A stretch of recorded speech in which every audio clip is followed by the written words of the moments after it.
I know, I am aware it has been a while since I have been with you, since we have been with you. It is Wire to Wire with Diesel and Cole Bryson. Diesel is out until Thursday. He'll be back on Thursday, but 12 days later, 12 days. It's been that long since I've been with you, Tolos, right here on the Fan Upstate, but I am back. We will be back as of Thursday. Merry Christmas and a Happy New Year to all of you Tolos out there. And if you are a new Tolo, a new listener of the show, Tolo stands for Turn On, Leave On. That's what we ask you to do each and every day on the program. So good to be with you. Again, I am Cole Bryson, solo today, but a huge show to get to. I already see 23 Tolos on the stream where you can watch the show. We're live on Twitter, Facebook, and YouTube at the Fan Upstate, 97.1 Spartanburg, 97.7 Greenville, anywhere in the world on the free Odyssey app. A ton to unpack on today's program. But first, a very, very important programming announcement. JD, good to see you on the YouTube stream. JD says, what is a Tolo and what is Wire to Wire? I seem to have forgotten. Yeah, I did too, JD. I had to use my GPS to get to the radio station today, so I'm right there with you. So it's good to see you in the stream, and I know our faithful Tolos will begin to filter in. But a very important programming announcement before we get in to the unpacking of what has happened in the last 12 days, because there is a lot to unpack.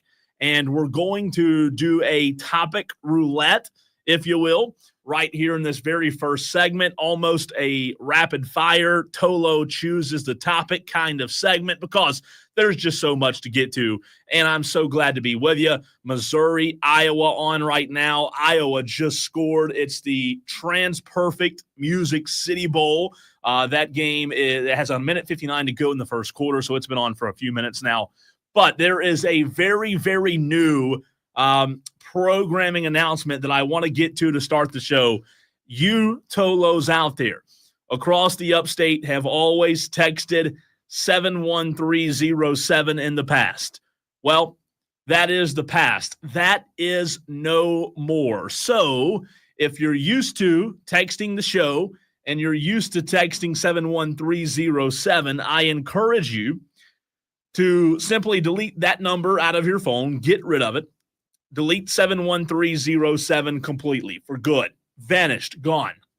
Because now, beginning right now, today, on the 30th of December, we have a new number to use for the text line.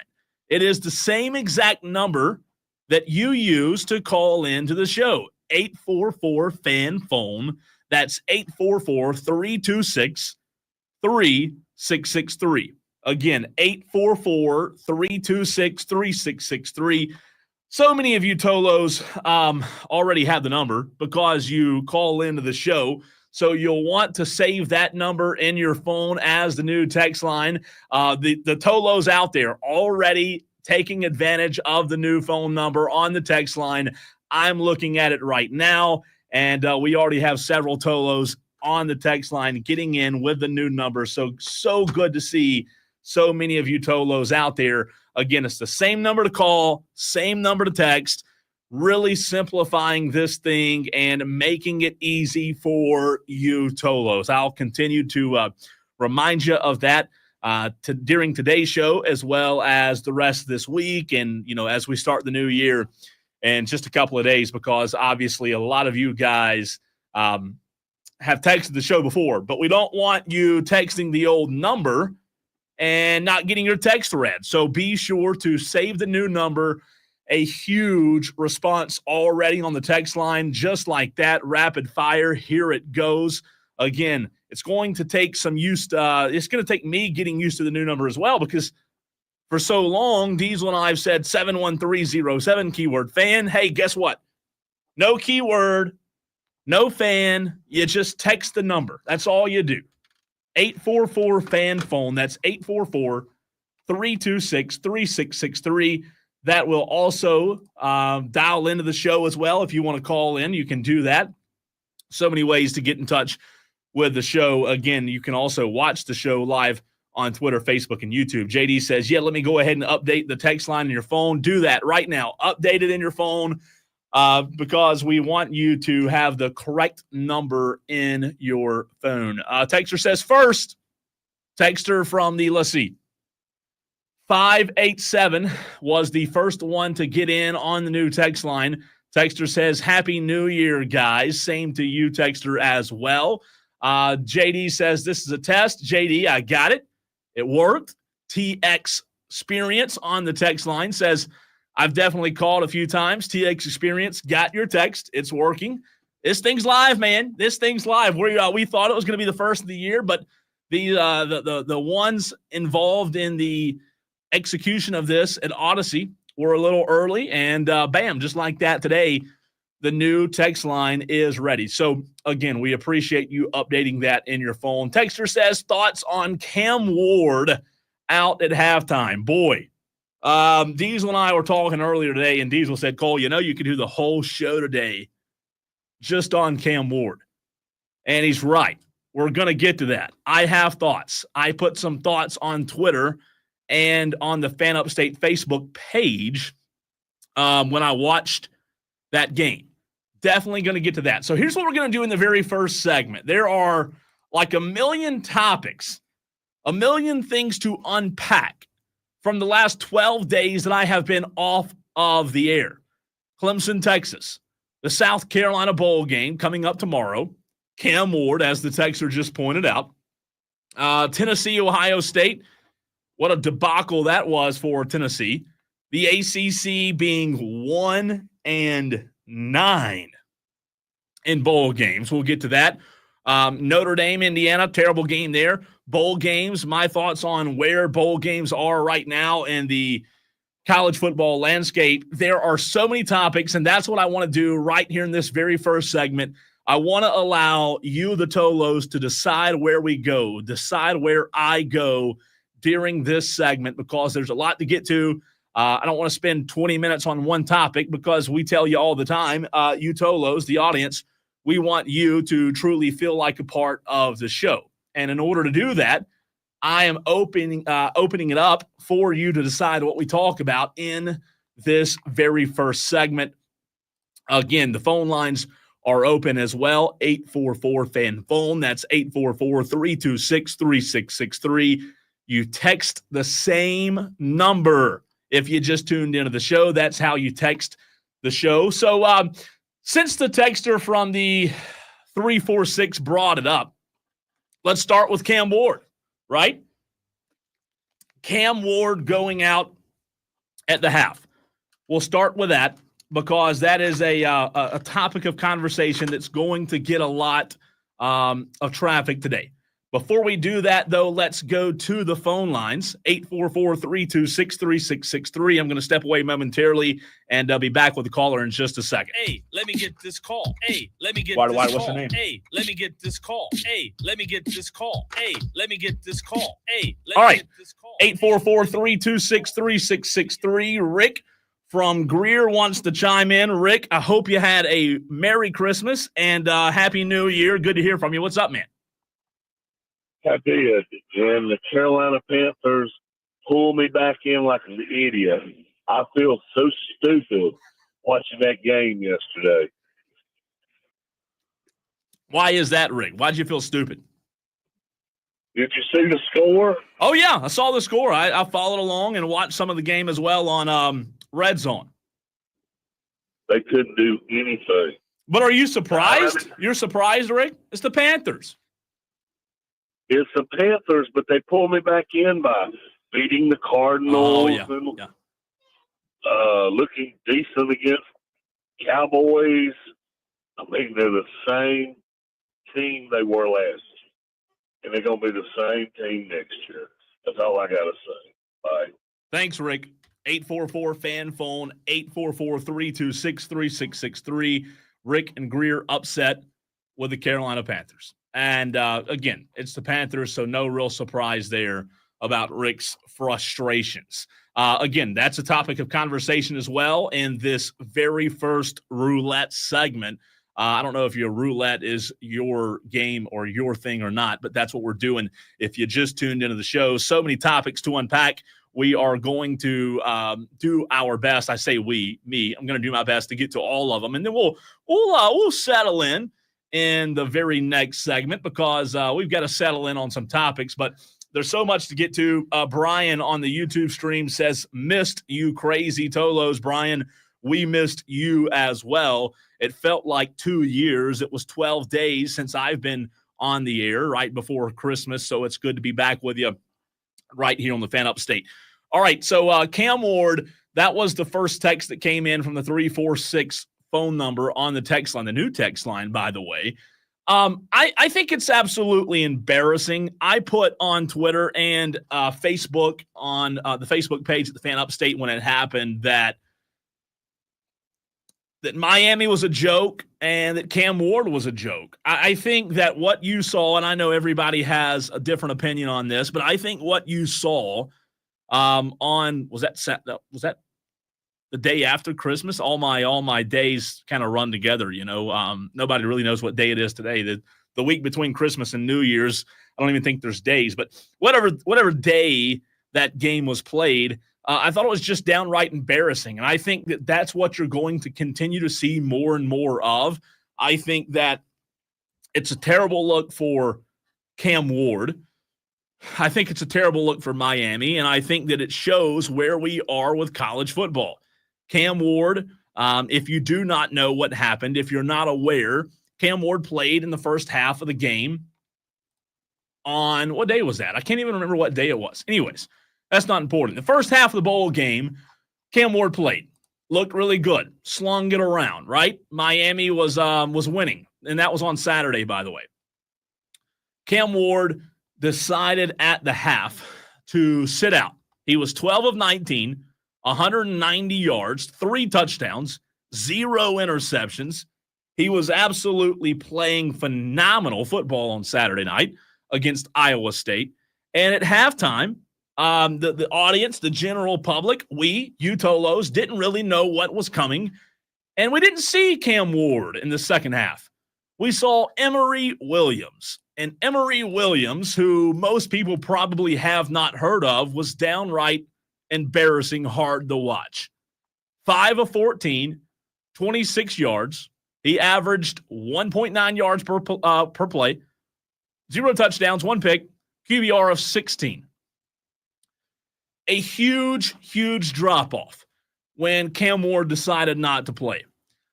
So, Cam Ward deciding not to play, I'm sure, had to do with him not wanting to get injured, which would affect his NFL career, supposedly, right?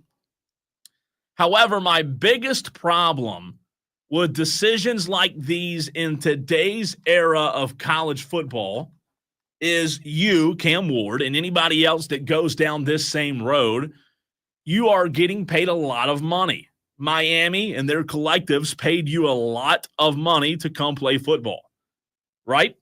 And I know NIL was not around 10 years ago, and I know players opting out of bowl games is not new. It's not completely new. However, what does it tell you about Cam Ward, the person? And I'm not trying to be Mr. Negative and beat up on Cam Ward today, but I think it's downright embarrassing that you commit yourself to a team, you commit yourself to a season, and you, as a player, go out and play the first half of the game, but you're not willing to finish. You're not willing to actually go out there and finish. Finish the game. Finish the season. Finish what you started. It's one half of football. And guess what? Because you didn't go out there, because you were selfish, because you didn't finish, your team lost the game. And I know you say, Cole, it's a meaningless bowl game, so it really doesn't matter if Miami wins that game or not. But the fact that Cam Ward decided at the half, Coach, I'm good, I'm out, no thanks. That's just pitiful. It's pathetic. It's pathetic, and that just goes to show where we are. Again, we've talked about it a million times. College football is a lot different today than it was 10 years ago. But these are the side effects of what's transpiring on and off the field. Players only care about the money they're making. They don't care about wins and losses. Yeah, the ones that are in the college football playoff care. But outside of that, if they're not in the college football playoff, it's absolutely meaningless. These bowl games are a waste. Why even play them? Congratulations to Iowa State. You won the football game. But it was embarrassing on the part of Cam Ward. And if I was a teammate of Cam Ward, we would have had a problem. We'd have had a big problem if I was his teammate and I was still out there sweating and working and trying to win the game, and Cam Ward's on the sideline. I would have had a problem as his teammate. I really would have. JB on the YouTube stream says, I watched the second half of the ECU-NC State game. Man, that was a heck of a game and a fight to boot. JD says, I would bet money right now that it was built into Cam's NIL deal. He had to partially play in the bowl game. Beamer said they've already started doing that for the Gamecocks. JD says that on the YouTube stream. And JD, you may be right. I don't know what the agreement was for his NIL collective. But regardless of what the agreement says, do you not have the audacity to look at your teammates in the face and say, you know what?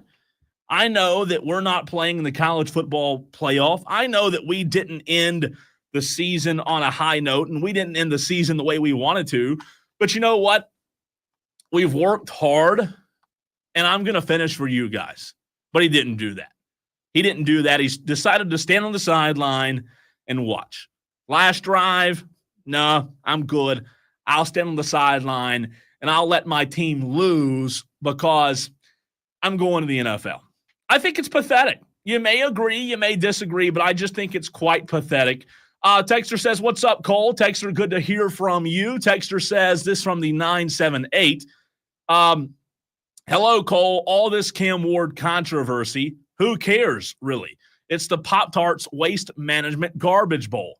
If you ain't in the playoffs, what does it matter, says the texter from the 978. Well, it doesn't matter to the players, and I understand that. I understand that these are meaningless bowl games, but at some point, whether it's in a game or later on in life, you have to have a little bit of pride and say, you know what? I'm going to do this for the name that's on the back of the jersey, for the name that's on the front of the jersey, for anybody else that comes to mind. It's just embarrassing to me that you can't even finish. Why play at all?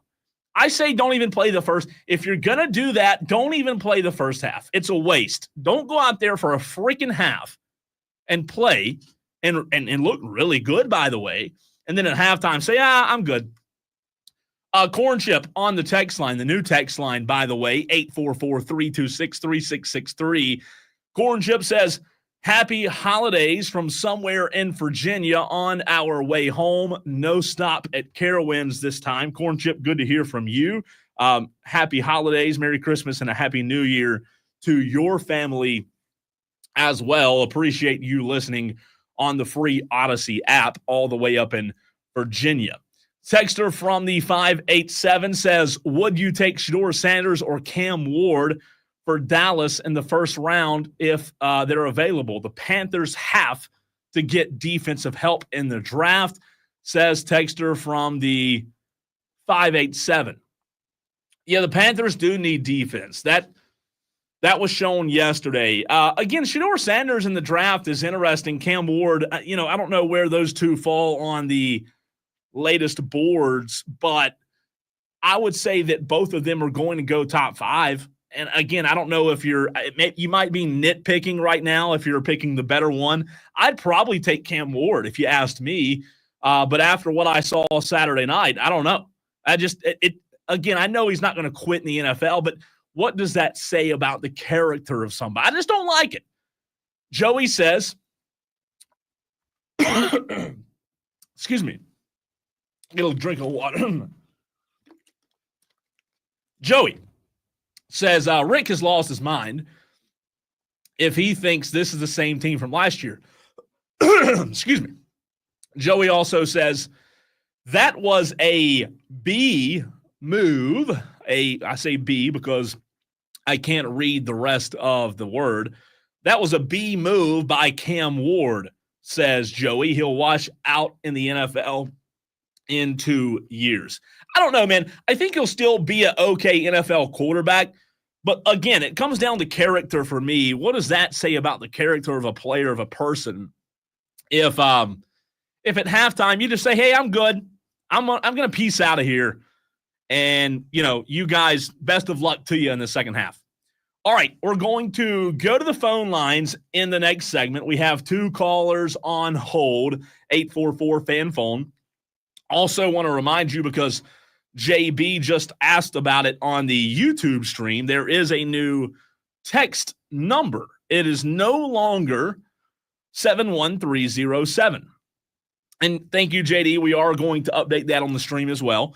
But the new text line is 844-FAN-PHONE, 844-326-3663. The exact same number that you used to call into the show. That's now the text line. We'll continue the conversation, get into Clemson, what happened with them against Texas, and get to your calls. That's next.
3663.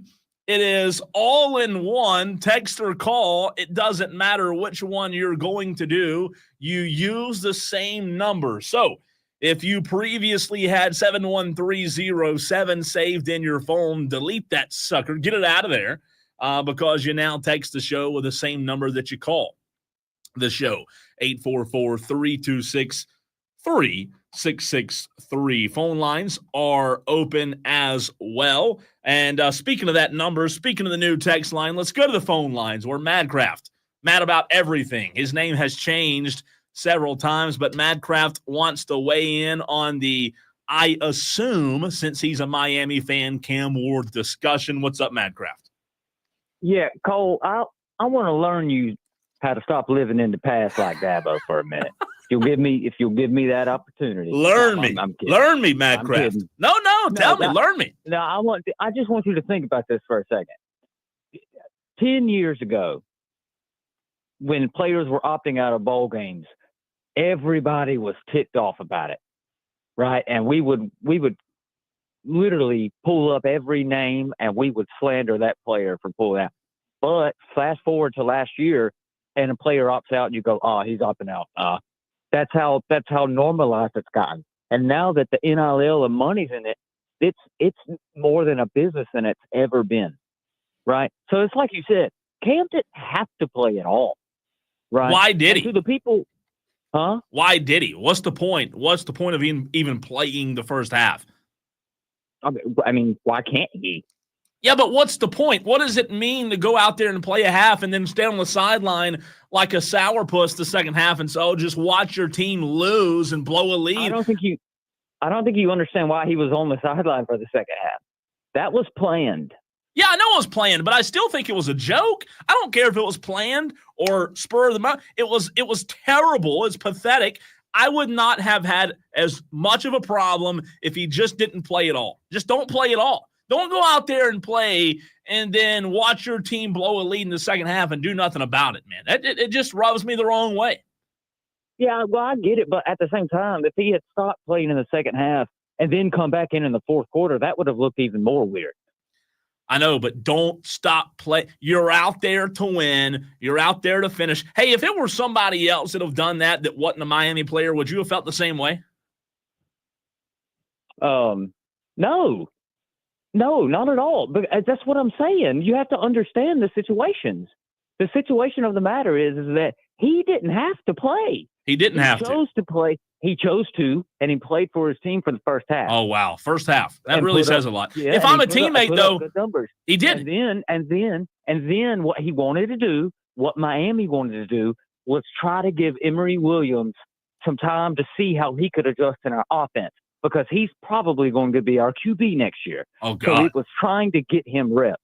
And that's why he was throwing balls on the sidelines. Cam Ward was catching them. They were warming together. And Cam was teaching him the whole time. So what is it now? What is a bowl game now, Madcraft? Is it, because I have this on the rundown, and I'll go ahead and bring it up, and we're going to get to Clemson in a second, but is a bowl game now just a glorified spring game part one? Is that all it is? Yeah, well, it's a scrimmage. I mean, that's all it is. It's part one of the spring game. If you are, do you hear what you just said? If your goal in the bowl game is to get a guy ready for next year, are you kidding me? Well, I mean, the bowls, they don't matter, Cole. They don't matter. They don't matter. But here's my problem, though. You're right. They don't matter. However, what do we talk about in the NFL? What's the conversation when a team is at the tipping point of, or having to decide rather, Madcraft, whether to tank and lose the game intentionally, just like the New York Giants yesterday, or they go ahead and go out there and explode for 45 points and win the game? Which do you choose to do? Do you choose to tank? Do you choose to set yourself up for failure and have a losing culture? Or do you choose to win and say, hey, I don't care about the draft positioning. I don't care about next year. We want to build a winning culture. We want to go out and win. And I applaud the New York Giants for that yesterday. They went out and they wanted to win. The guys who suit up and put those helmets on, they don't care about their draft position. They want to win. Why is that not happening in the college game to where I understand it's a business, but if we're doing in the NFL and we're seeing players in the NFL care about winning games, where's that gone in college?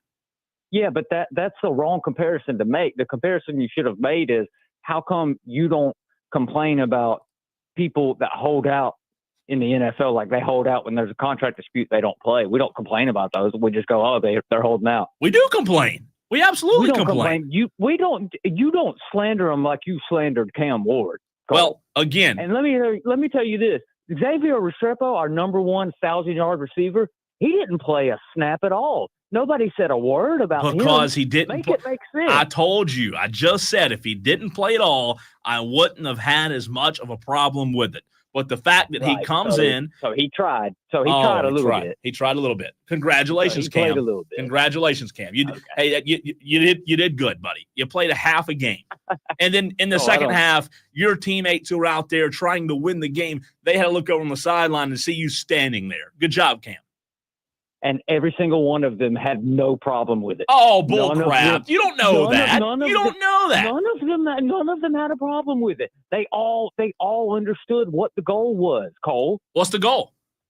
To get a guy ready who stinks? Emory Williams. Well, you're going to have to play 19 bowl games. You're going to have to play Madcraft. You're going to have to play 19 bowl games to get Emory Williams ready. Nobody in Miami fan base is worried about Cam Ward slander. We don't consider it a problem. We don't worry about whether the guy is a leader or a competitor because we watched it for 12 games. We know he is, right? This game was a bowl game that didn't matter. Money matters, and he's going to the draft. He played the first half, tried to get us in a big enough lead, and hopefully Emory Williams was going to play well. That's what we did. That's how it happened.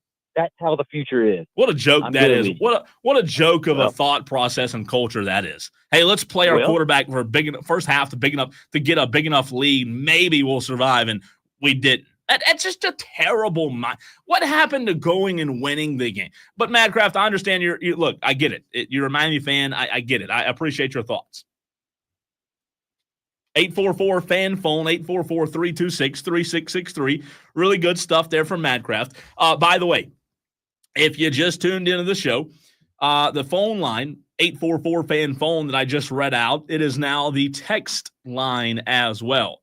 So if you want to text the show, you can do so using the same number. JD says on the YouTube stream, I tried telling y'all Madcraft had thoughts. JD, I knew he did, but I was surprised that in the very first segment, we didn't see any thoughts at all on the stream from Madcraft, and I was a little bit surprised. I thought about putting out an APB on him, but he did call in. Appreciate him calling in. Appreciate anybody that does call in because we want this show to be interactive with you Tolos out there. And, man, I really enjoyed it. I really enjoyed that call, Madcraft. Good stuff there. Hurricane Jeff on the text line. A long text here, so bear with me. All right, where's the beginning, Jeff? Hurricane Jeff says, I do agree with my hurricane brother, Madcraft, in that I believe it was a plan that he had along with Coach Cristobal at least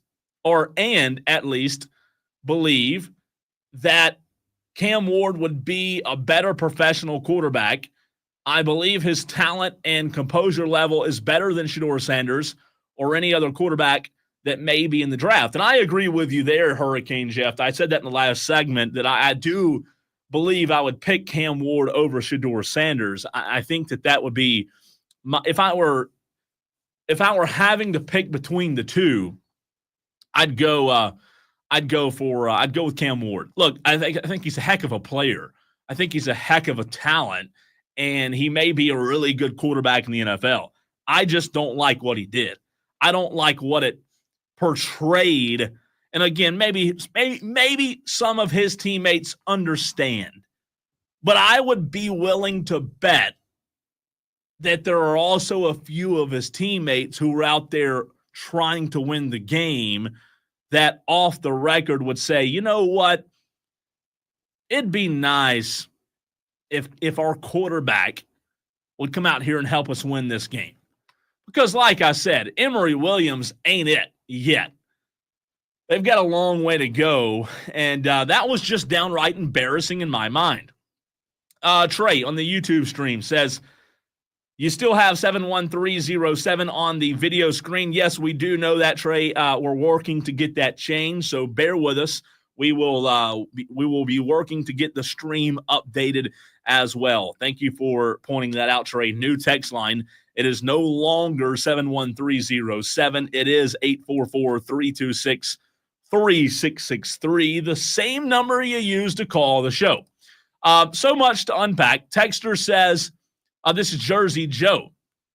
Really? You're going to talk about the Clemson-Texas game that happened 9 days ago? That's old news. They lost. Jersey Joe says, forget about it.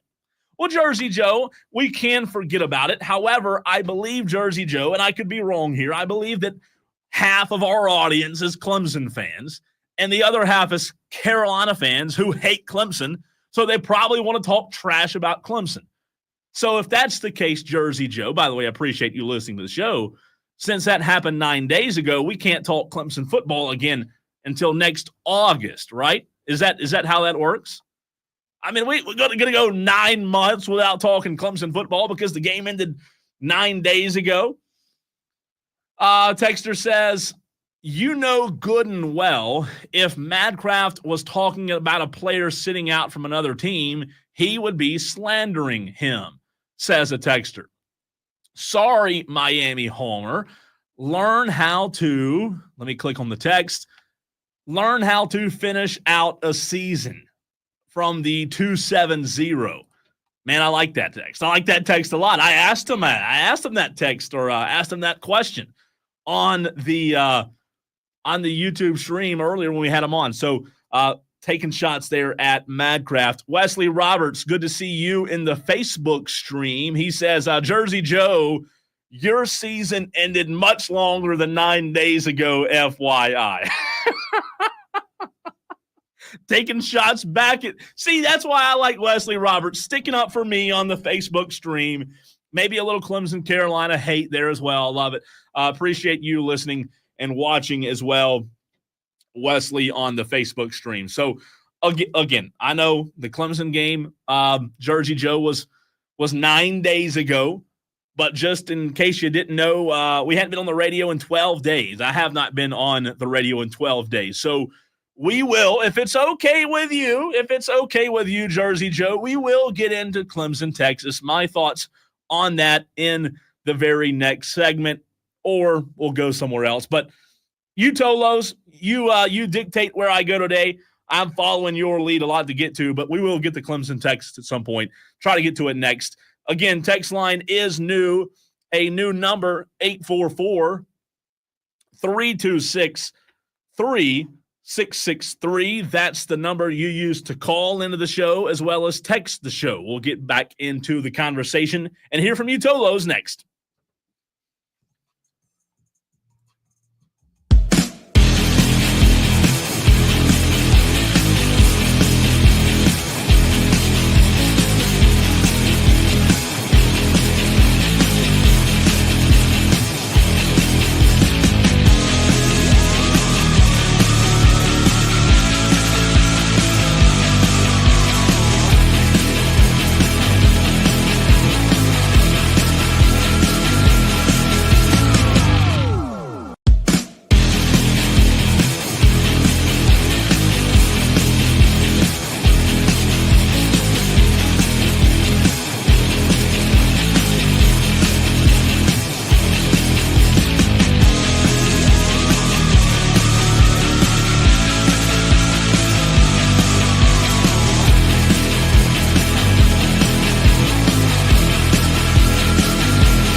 Text or call, one number does it all. Write that down because you Tolos need to know that. I'm going to talk about it, remind you a lot today. A new way to get in touch with the show. The text line, the number has changed. It's no longer 71307. So make sure you save the proper number in your phone. Phone lines are also open. Texter says, if you don't play, you don't get paid. Madcraft on the YouTube stream says, incentivize bowl games. Well, Madcraft, they're incentivized. It's called NIL. They get paid already. So, I don't understand the whole incentivized bowl game conversation when the players are already getting paid. They're not employees, but they're pretty much employees at this point. I mean, come on. What are we doing? What are we doing here? All right, let's go to the phones. We may get into Clemson conversation here with their game 9 days ago, Jersey Joe, against Texas. But we'll see where the Tolos take us. JD wants to chime in. What's up, JD?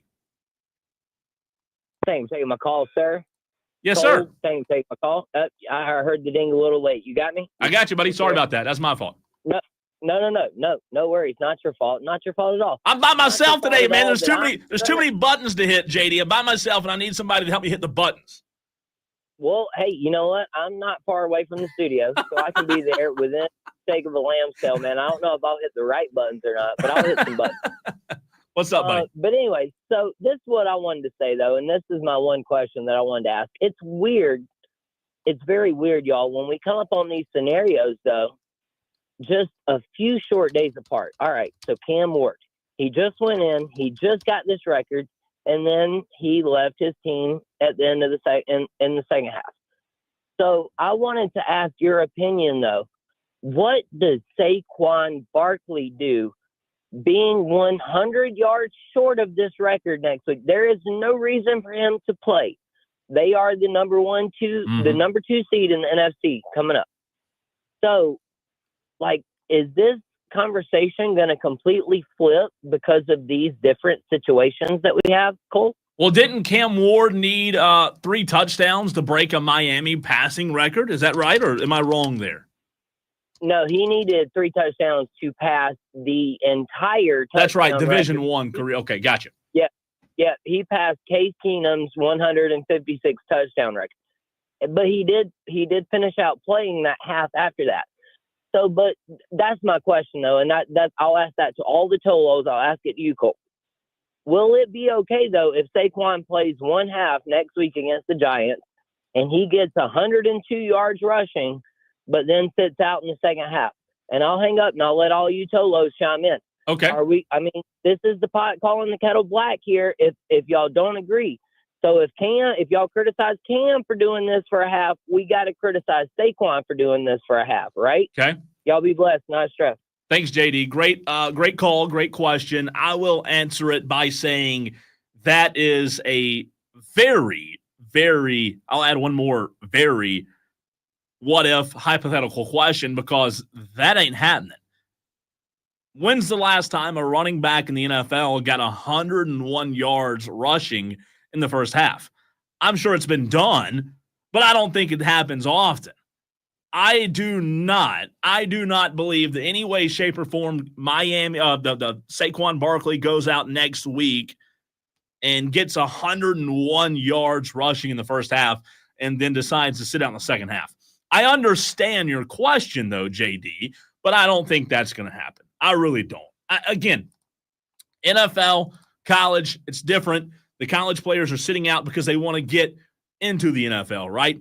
Miami's Cam Ward thinks that, he can get hurt in the second half, but can't get hurt in the first half. I don't understand the logic there.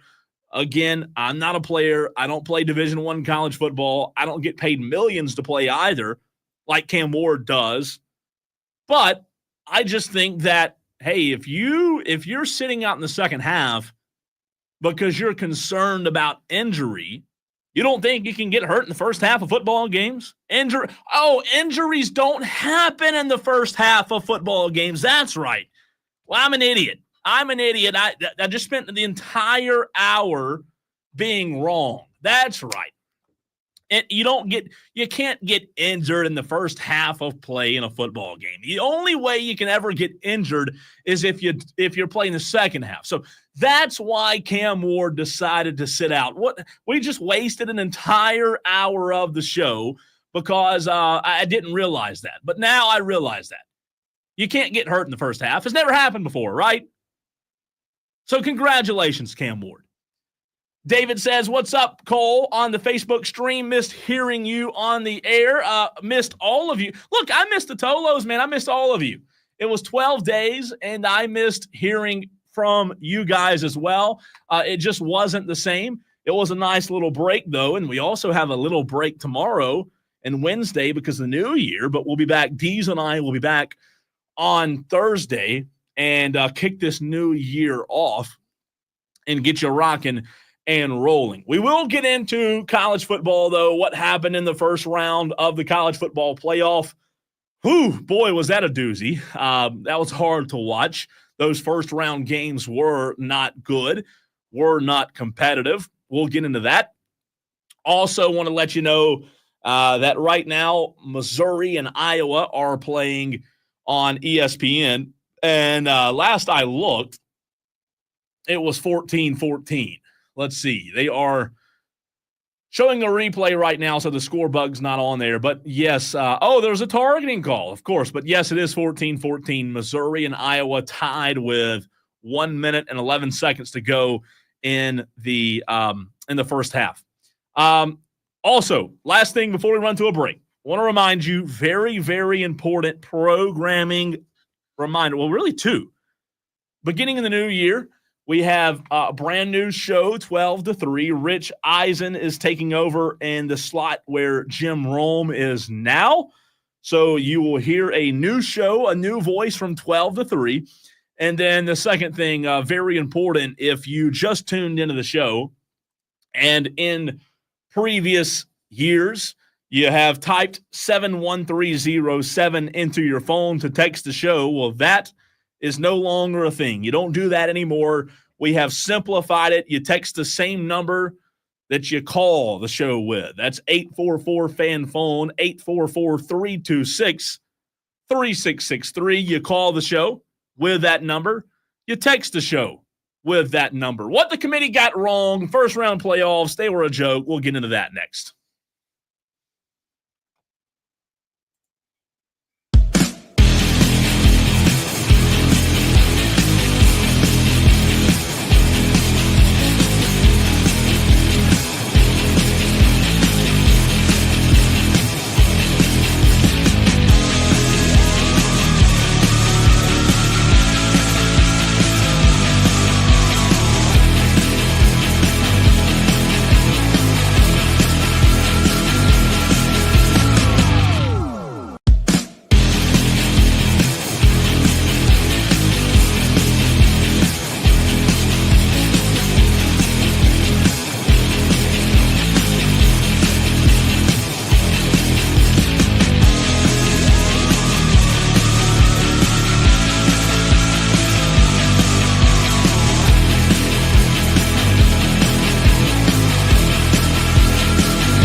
Well, the first round of the college football playoff, boy, that was riveting, wasn't it?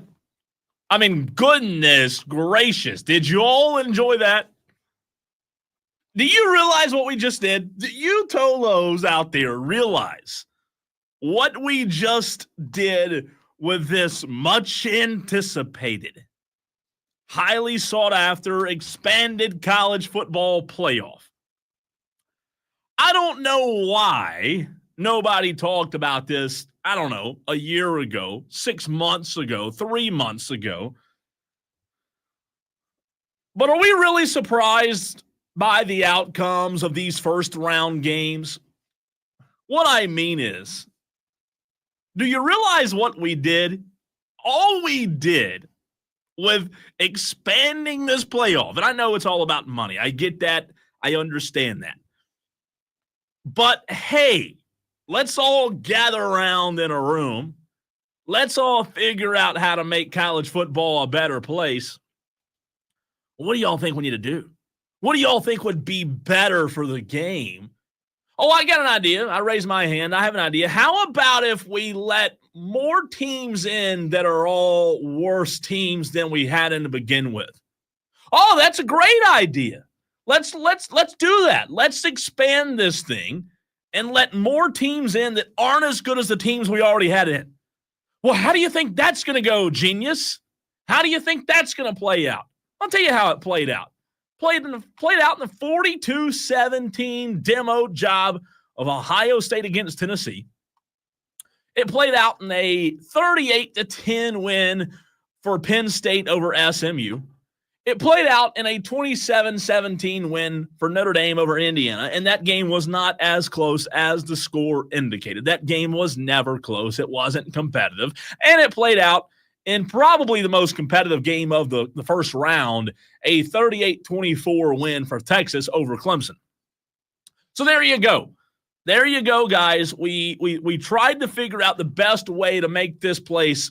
We tried to figure out the best way to make college football better.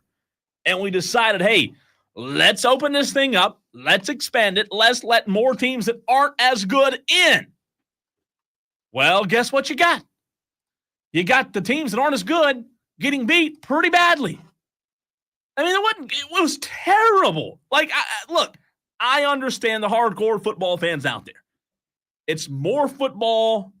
We enjoy it. We enjoy more games. I love it. I love more games. I love watching football. I'm watching the trans-perfect Music City Bowl right now with Iowa and Missouri. It's 21-14. Iowa's on top. And this game is a meaningless bowl game where they're having to review a targeting call for the 19th time of the first half.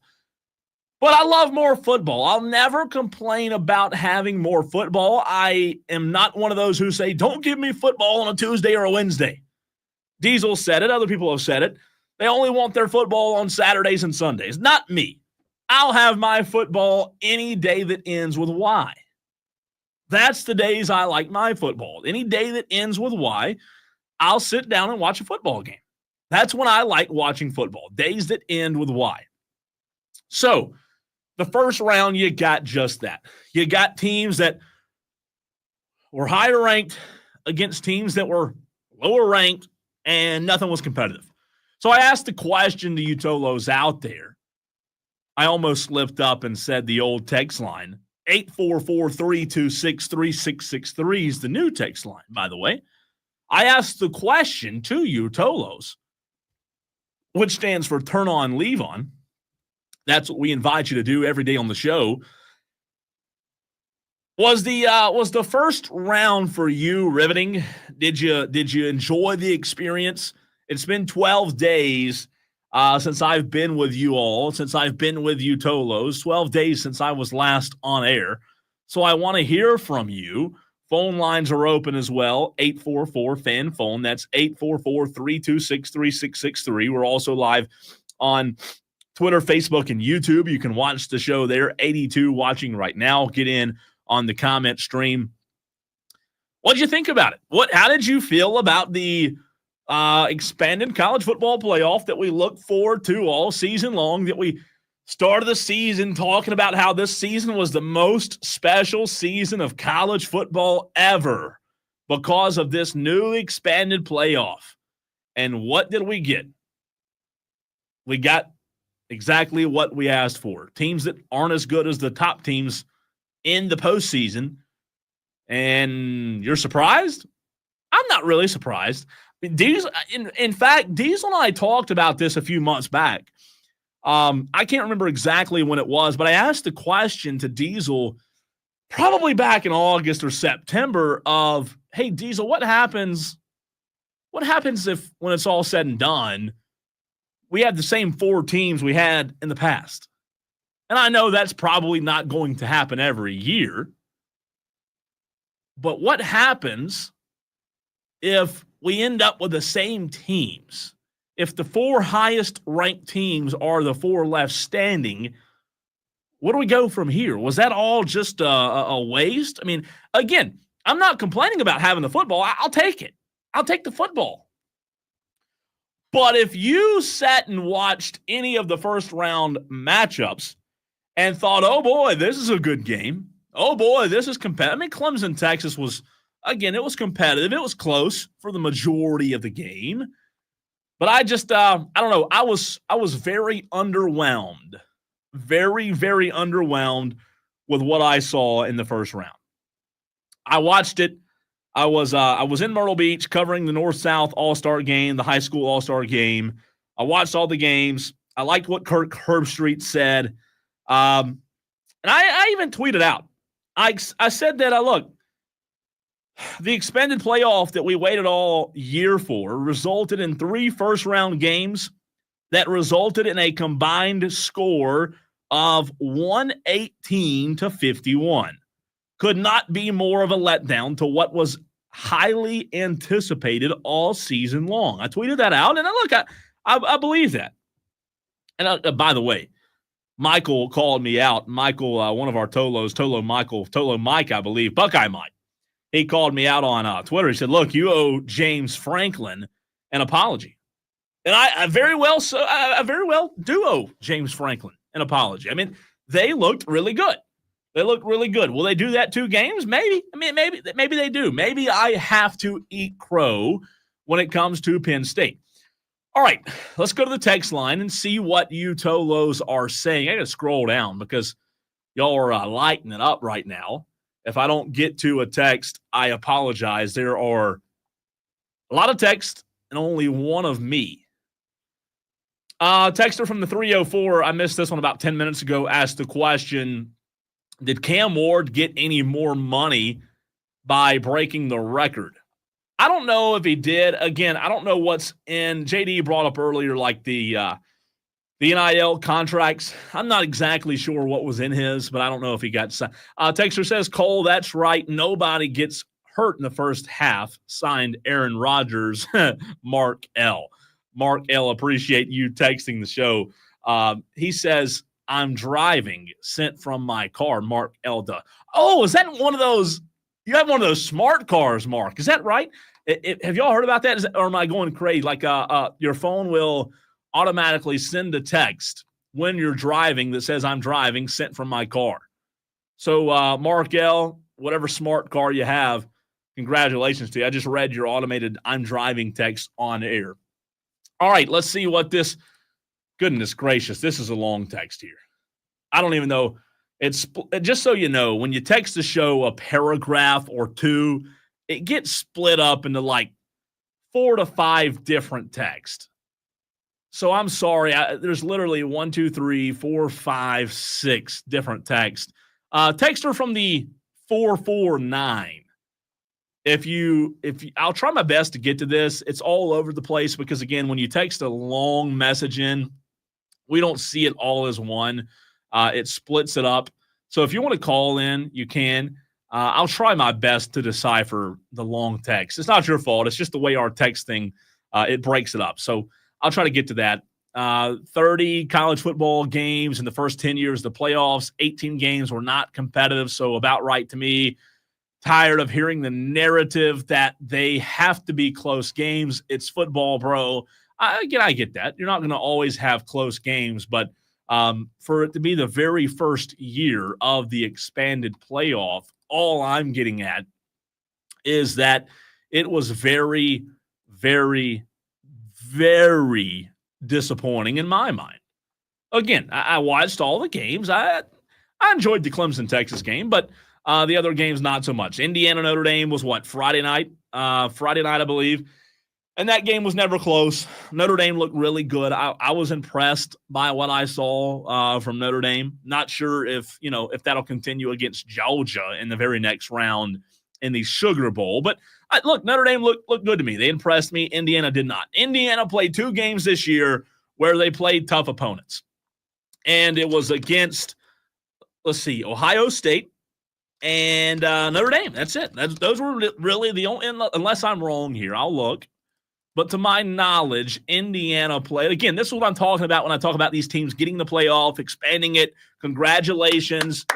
Indiana's now in. We have this great anticipated playoff, and we're letting Indiana in, who went, 11-2, 8-1 in the Big Ten. They had wins over FIU, Western Illinois, UCLA, who's not good, the Charlotte 49ers, Maryland, Northwestern, Nebraska, Washington, Michigan State. I've yet to read a good team. They beat a bad Michigan team by 5 points. They lost to Ohio State in a game that was not competitive on the 23rd of November. They beat a terrible Purdue team, and then they lost to Notre Dame. So again, Texter, I understand your point about not every game's close, and I get that, but this is what we did. We expanded the playoff so that we could let 11-2, and again, you let them in. They had a good record. Only lost 1 game in the regular season, so they got to be in, right? Well, strength of schedule obviously didn't matter here in my mind because they didn't have that difficult of a schedule. I didn't like Indiana being in over a South Carolina. That's just my gripe. And again, I know South Carolina had 3 losses, but we hear all the time that all losses are not created equally, and I do believe that. I believe that you have to look at more than just wins and losses. I'm not saying the committee just flopped, but I think the committee chose the easy route. I really do. I believe they chose the easy route. And putting Indiana in, I don't think they really did their due diligence. I mean, again, Ole Miss, Bama, South Carolina, I think those 3 would have given Notre Dame a better game than Indiana did. So, again, Indiana's the first problem. SMU, they lost to Clemson in the ACC championship. Penn State just ran all over SMU. I mean, just a totally dominating performance by Penn State. Nothing. Again, congratulations. Not taking anything away from Penn State at all. But I just don't understand, again, Tennessee, Ohio State, even I said that was going to be the best game of the first round. It was terrible. 42-17. 42-17 in the Tennessee-Ohio State first-round game. And then Clemson, again, Texas put up 38 points. But it was just underwhelming as a whole when you looked at what happened. And then you take into account the bowl games. And the bowl games have not been particularly overwhelming by any stretch of the imagination. I mean, the ACC, and we hadn't gotten to that much. I know in the very first segment we did the topic roulette. I let you Tolos kind of decide where we were going to go. But do you guys realize – let me pull this up. I had it right here. I want to make sure I read this right. We want to talk about letdowns and the conversation that you Tolos and I and Diesel had all during the season about conferences and who was most deserving to be in, and the SEC getting 3 teams compared to 4 teams. There was a lot of talk about that. There was a lot of conversation about that. And all season long, I remember we had a big debate about it one day on this show with Diesel and I. All season long, I defended the SEC. I said, I know the Big Ten, it's top heavy, but the SEC is still the best and deepest conference in football. Well, you had those like Madcraft, who has been very, very silent on this matter. But you had those who came at me and said, well, the ACC is better than people think. Georgia Tech almost beat Georgia.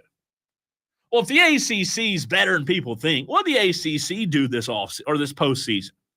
I know there are still games to be played, but let's just take a look. As of right now, the ACC is 1-9 in postseason play.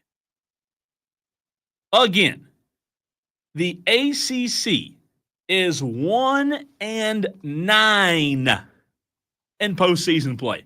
And on top of that, the one win for the ACC did not even come against a Power 4 team. Syracuse beat Washington State 52-35 in the Holiday Bowl. So far, ACC teams have lost every other game. Every other game. I'm not saying completely base your opinion of a conference on bowl games. I'm not saying that. I'm not saying bowl games are the end-all, be-all. But if we want to go back to the conversations we had all during the season and not too long ago about the ACC and Miami and them not getting the benefit of the doubt, we had those conversations. And then that same conference goes out during the postseason and goes 1-9. And again, you didn't even beat a Power 4 team.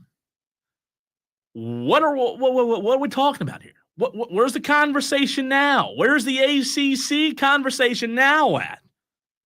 I defended the SEC, and I'm still going to defend them. It was an absolute joke. It was an absolute joke that we were having that conversation on the air anyways, about the SEC not being the best. That's a total waste of a conversation. I mean, I can't even believe we entertained that there's a better conference out there than the SEC. Again, I want to be very clear. I'm not saying base your opinion of a conference on what they do in bowl season. People sit out, opt-outs, injuries, I get it. But they're freaking 1-9. Give me a break. JD says, 1-9, but I won't judge on that. It's not fair, they say. What do you mean, JD? Who is they? Oh, the ACC? Is that the ACC homers? Is that what you're talking about? Elaborate there for me if you don't mind. Texter says, do you think there's a better playoff system out there? NFL, high school? Just curious. Well, Texter from the 912, I believe I said that right.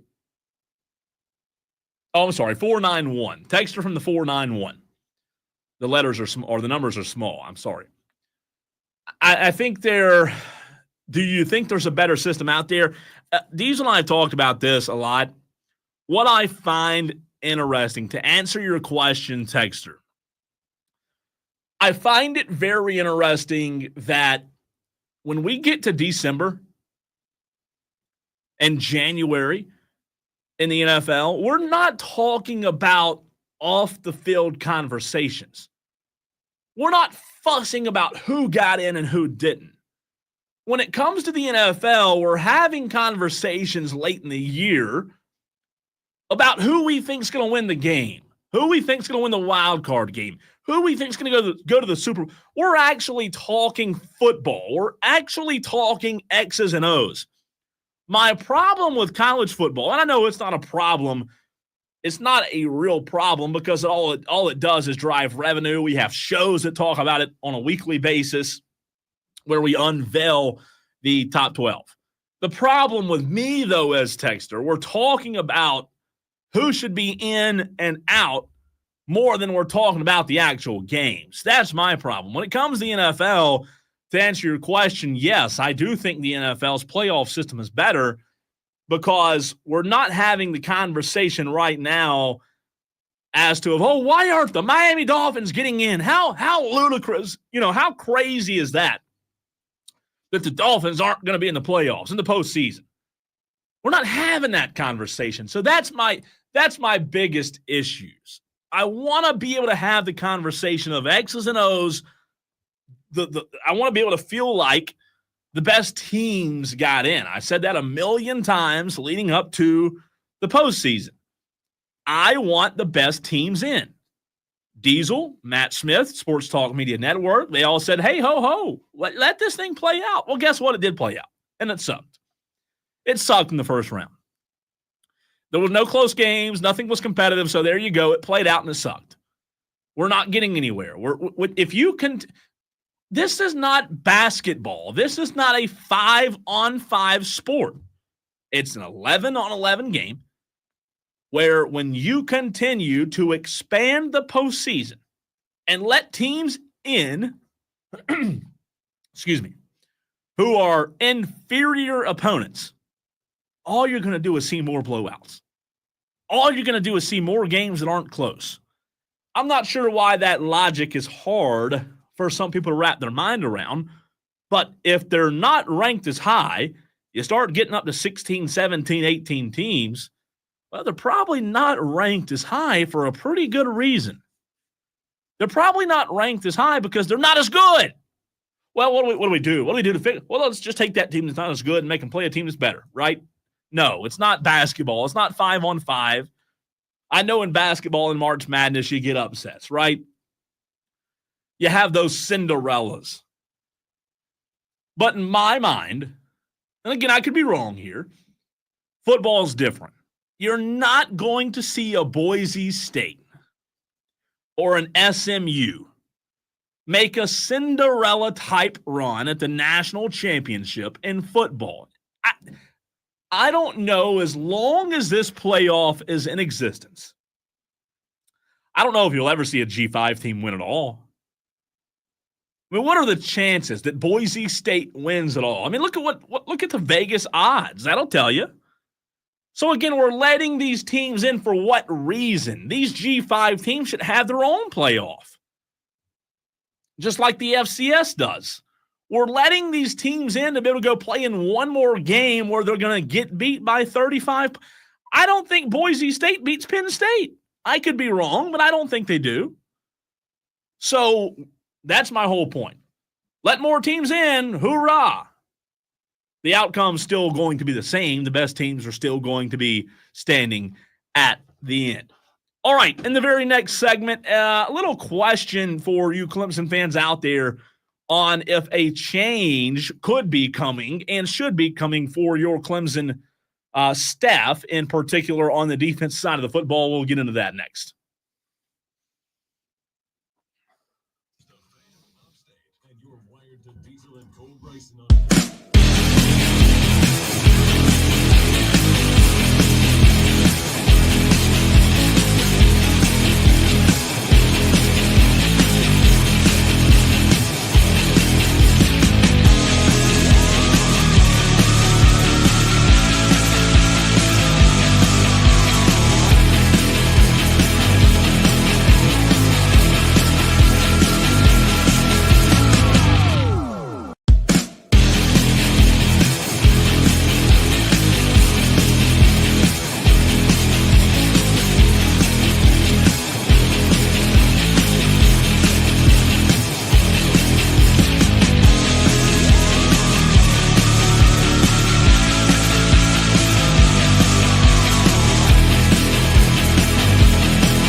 WFBC HD3. Just one more thing. And on your computer at FanUpstate.com.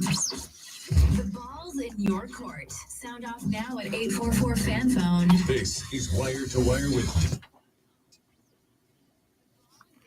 On the YouTube stream, JD says Cole, Arizona State could possibly prove you wrong, but I doubt it. No, they could. I mean, they could prove me wrong. I mean, they're a good team.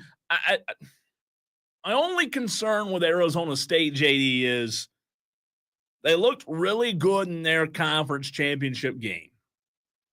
The rest of the season, though, were we talking about Arizona State as a contender? And look, to your point, maybe I'm wrong. Maybe Arizona State goes on and they become that Cinderella. Maybe they do just that. And maybe I sound like a freaking idiot. It might happen. It's happened before. But I doubt it. I'm with you. I doubt it. I think that game's close. I think Arizona State might put a little more stress on the Texas defense than Clemson did. I could be wrong, but I do think Texas wins. But it's a good point. I mean, it's a good point. I could be wrong when it comes to Arizona State if they were to go on a magical run. Big show coming your way. Still a lot left on the bone. We have Overreaction Monday coming up in 30 minutes from now. So you better line up. You better get your best overreactions ready because in 30 minutes from now, I'm going to put you to the test. The phone lines will be open. The text line, Overreaction Monday, begins at 5 p.m. We'll talk to Will Vandervoort of the Clemson Insider at 5:20. Talk a little South Carolina Gamecock football as the Gamecocks season is not over yet. Those guys are playing tomorrow in Orlando. We'll talk to Jack Veltri of Gamecock Central a little bit later on in the show in the 6 o'clock hour. So stay tuned for those two interviews. But I do believe the college football playoff will get better. Obviously, the better teams are now playing each other. But again, Texter says, look, I'm just playing devil's advocate. I'd be fine with only an 8-team playoff and it be the top 8 ranked teams at the end of the year, regardless conference championship or not, and totally on board with the G5 playoff, says the Texter. And again, look, Texter, I appreciate you playing devil's advocate. I ask for interaction, and that's what we want. That's what Diesel and I want right here on the show. So appreciate you interacting with us. Trey in Kentucky says, I was not impressed with the first round of the playoff. SEC was hands down the best conference. Yeah, Trey, it was. But for whatever reason, we were having the conversation as earlier in the year, as possibly maybe they weren't. Again, I'm to this day baffled that we were even having that conversation, but we were. There were Tolos who were convinced otherwise that the SEC was not the best conference. Diesel and I debated it. And I said they were, and I still think they are. I think that's very clear. The Big Ten's top heavy. I don't think the depth in the Big Ten compares with the SEC. The ACC's terrible, just like I said they were all season long. 1-9 in bowl season. Not good. Not good. I did find this interesting, though. I wanted to go to Clemson. Obviously, Clemson lost to Texas, so the off-season rumors begin, right, for the Clemson Tigers. And I've heard a lot lately about what could come for the Clemson Tigers when it comes to maybe some changes. Maybe, just maybe here in the next, I don't know, minutes or hours or days, we will hear that Wes Goodwin was relieved, or we will hear that Clemson's made a change on the defensive staff. I don't know if that'll happen. I don't have a crystal ball.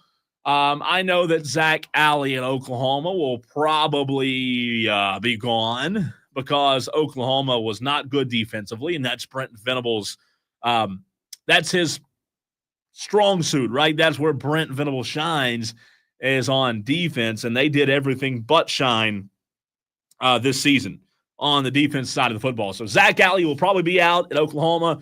There's been rumors that maybe Wes Goodwin is called, and maybe Brent Venables gets Wes Goodwin over to Oklahoma. Look, I've been asked about it a lot. I talked to a friend of mine earlier today who's a big Clemson fan, and I'll ask Will Vandervoort of the Clemson Insider about it later on when we have him on. But look, there's a lot to be said about what should happen when it comes to Wes Goodwin in the Clemson defense.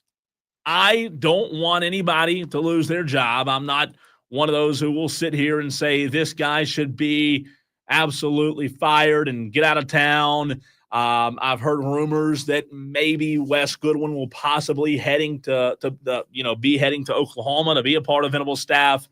Heard rumors about the current co-DC there maybe heading to be the West Virginia DC with Rich Rod. Again, you don't put a lot of stock into what you hear from just every single day people, but you have heard a lot of buzz. You have, if you're following Clemson and you're a Clemson fan, there has been a lot of buzz when it comes to what Dabo Swinney will do with Wes Goodwin. Personally, I don't think he'll be brought back. I don't have any inside information. I've talked to some people on the inside who do have inside information, and most of those conversations will stay off air because they're speculating as well, just based off of what they've heard. But personally, I don't think Wes Goodwin will be brought back. I'd be very surprised if Wes Goodwin is the coach, the defensive coordinator for Clemson in 2025. I really would be. I'd be very shocked. Again, I've been digging. I've been, trying to find information. And from people that I've talked to in the know, it seems like from the elimination game where they were eliminated Texas and they lost to South Carolina and just the ins and outs of the Clemson defense, it seems like there may be signs pointing to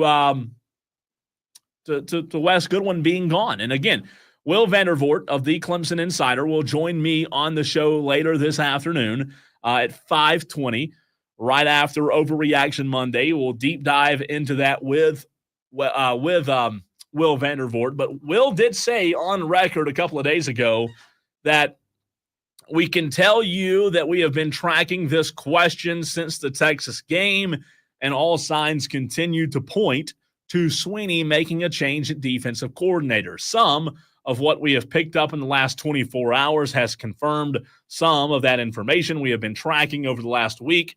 This information leaves little doubt that it is the direction Swinney is going, says Will Vandervoort. Look, they did not perform well on the defense side of the football. They didn't perform well. So if what I'm hearing is true, that Wes Goodwin could be joining Brent Venables, it could happen. It could happen soon. It could happen at the end of the week.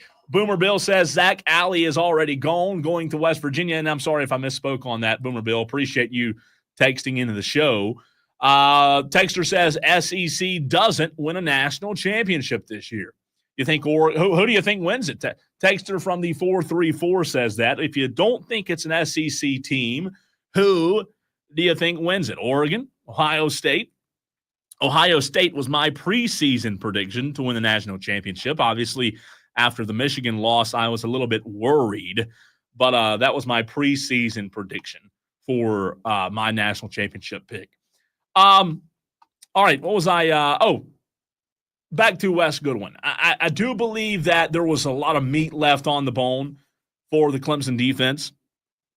When you look at the players they had, in my mind, the reason that I do think Wes Goodwin will be gone, whether it be his choice or Dabo's choice, I think the most simple way to put it is that for the Clemson defense in 2024, there was just way too much meat left on the bone. They had way too many skill guys on the defense side of the football to be as bad as they were at times. Their defensive rankings wasn't where the defense ranked this year compared to last year was terrible.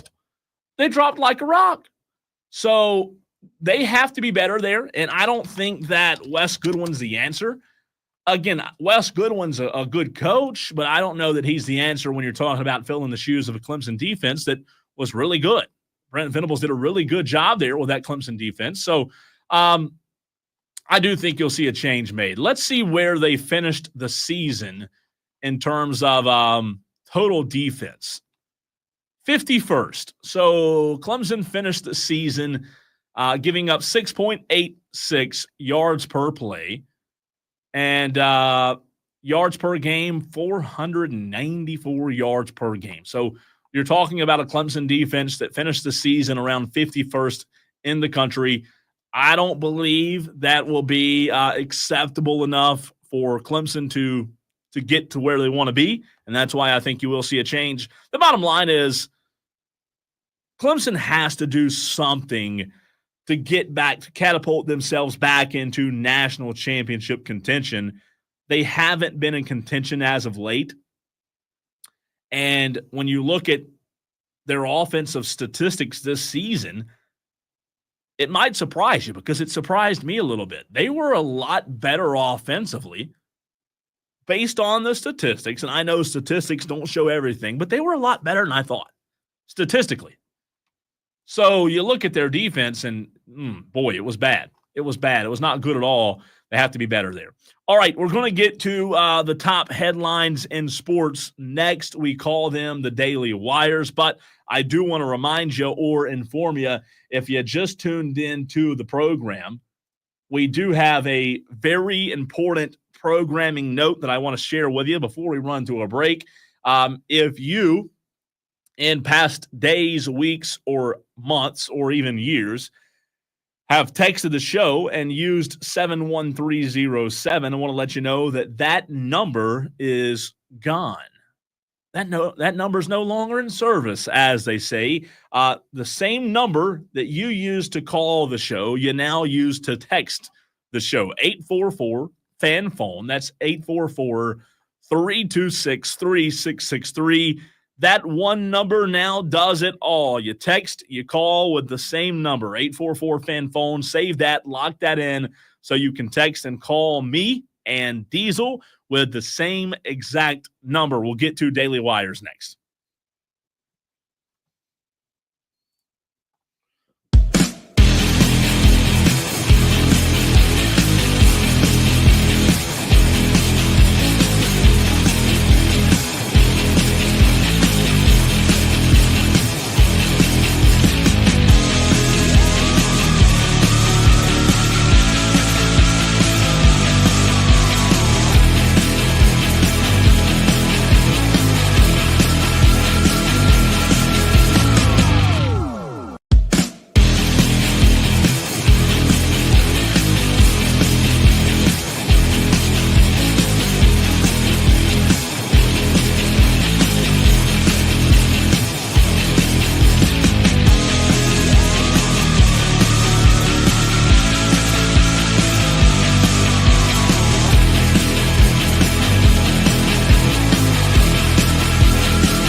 If you just tuned in to the show, number one, I appreciate you being part of Wire to Wire. I'm Cole Bryson. Diesel will be back on Thursday. We're both off tomorrow and Wednesday for the new year, but riding solo with you on this Monday edition of the program. And just as you heard in that last promo, number one, I appreciate you listening. Number two, new text line.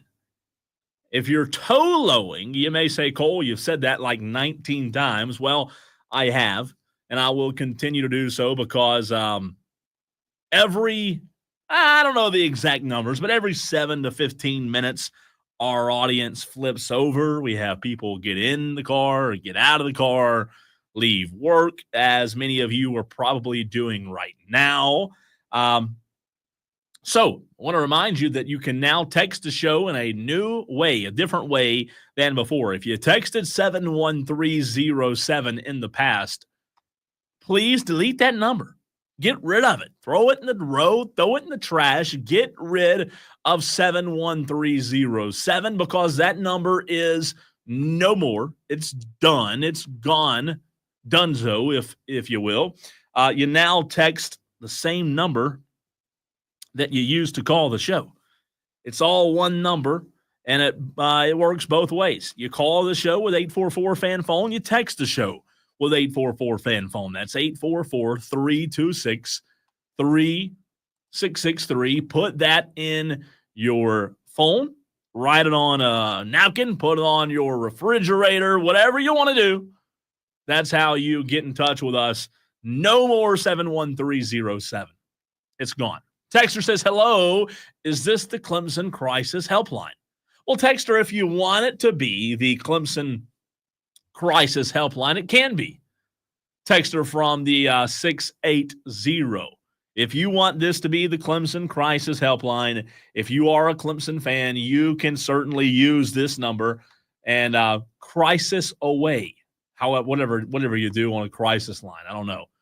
But sure. It's the Clemson Crisis, can't even say it. It's a tongue twister. Clemson Crisis Helpline, if you want it to be. All right, a couple of daily wires to get to as we are rapidly approaching the best segment of the show.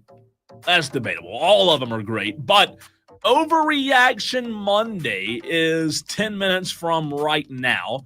So whatever your overreaction is, get ready. We've already had a lot of conversation, a lot of interaction in hour number one about Cam Ward, about the expanded playoffs not being any good in my mind. But whatever your overreaction is, have that ready in about 10 minutes. But little daily wires, the top headlines in sports. This one's really interesting. Ex-FSU players sue Coach Leonard Hamilton over failed NIL payments. If you have not heard about this, this came out this morning that 6 former Florida State basketball players sued Seminoles coach Leonard Hamilton on Monday, alleging he failed to make good on a promise to get each of them $250,000 in name, image, and likeness. Woo! The plaintiffs, Darren Green Jr., Dante Green, Cameron Fletcher, Josh Nickelberry, Primo Spears, and Jalen Worley filed suit in Leon County Circuit Court, and their attorney, Fort Lauderdale-based Darren Heitner, shared the 20-page complaint. So evidently they walked out of a practice last season because of them not getting the money they were promised by Coach Hamilton, which is, it's wild. It seems like the wild, wild west. However, this is just, this isn't, number one, it's just the beginning. Number two, it doesn't surprise me because this is where we are with college athletics. So it's, that's a sticky situation with Florida State basketball, but it doesn't surprise me. How about this? The Jets job, Rex Ryan and a name that you know well if you are a Carolina Panthers fan, Ron Rivera, expected to interview for the New York Jets job. That's interesting. Ron Rivera, a good coach. Things didn't end well in Carolina. But That'd be interesting. I don't know. I don't know if I'd go back to Rex Ryan either, man. That's kind of just recycling coaches at some point, right? Lastly, one more Daily Wire for you. I know we're running out of time. Notre Dame linebacker Jack Kaiser said the Notre Dame Fighting Irish are not underestimating Georgia quarterback Gunnar Stockton because of his inexperience. So evidently this is news heading into Wednesday's college football playoff quarterfinals game in the Sugar Bowl.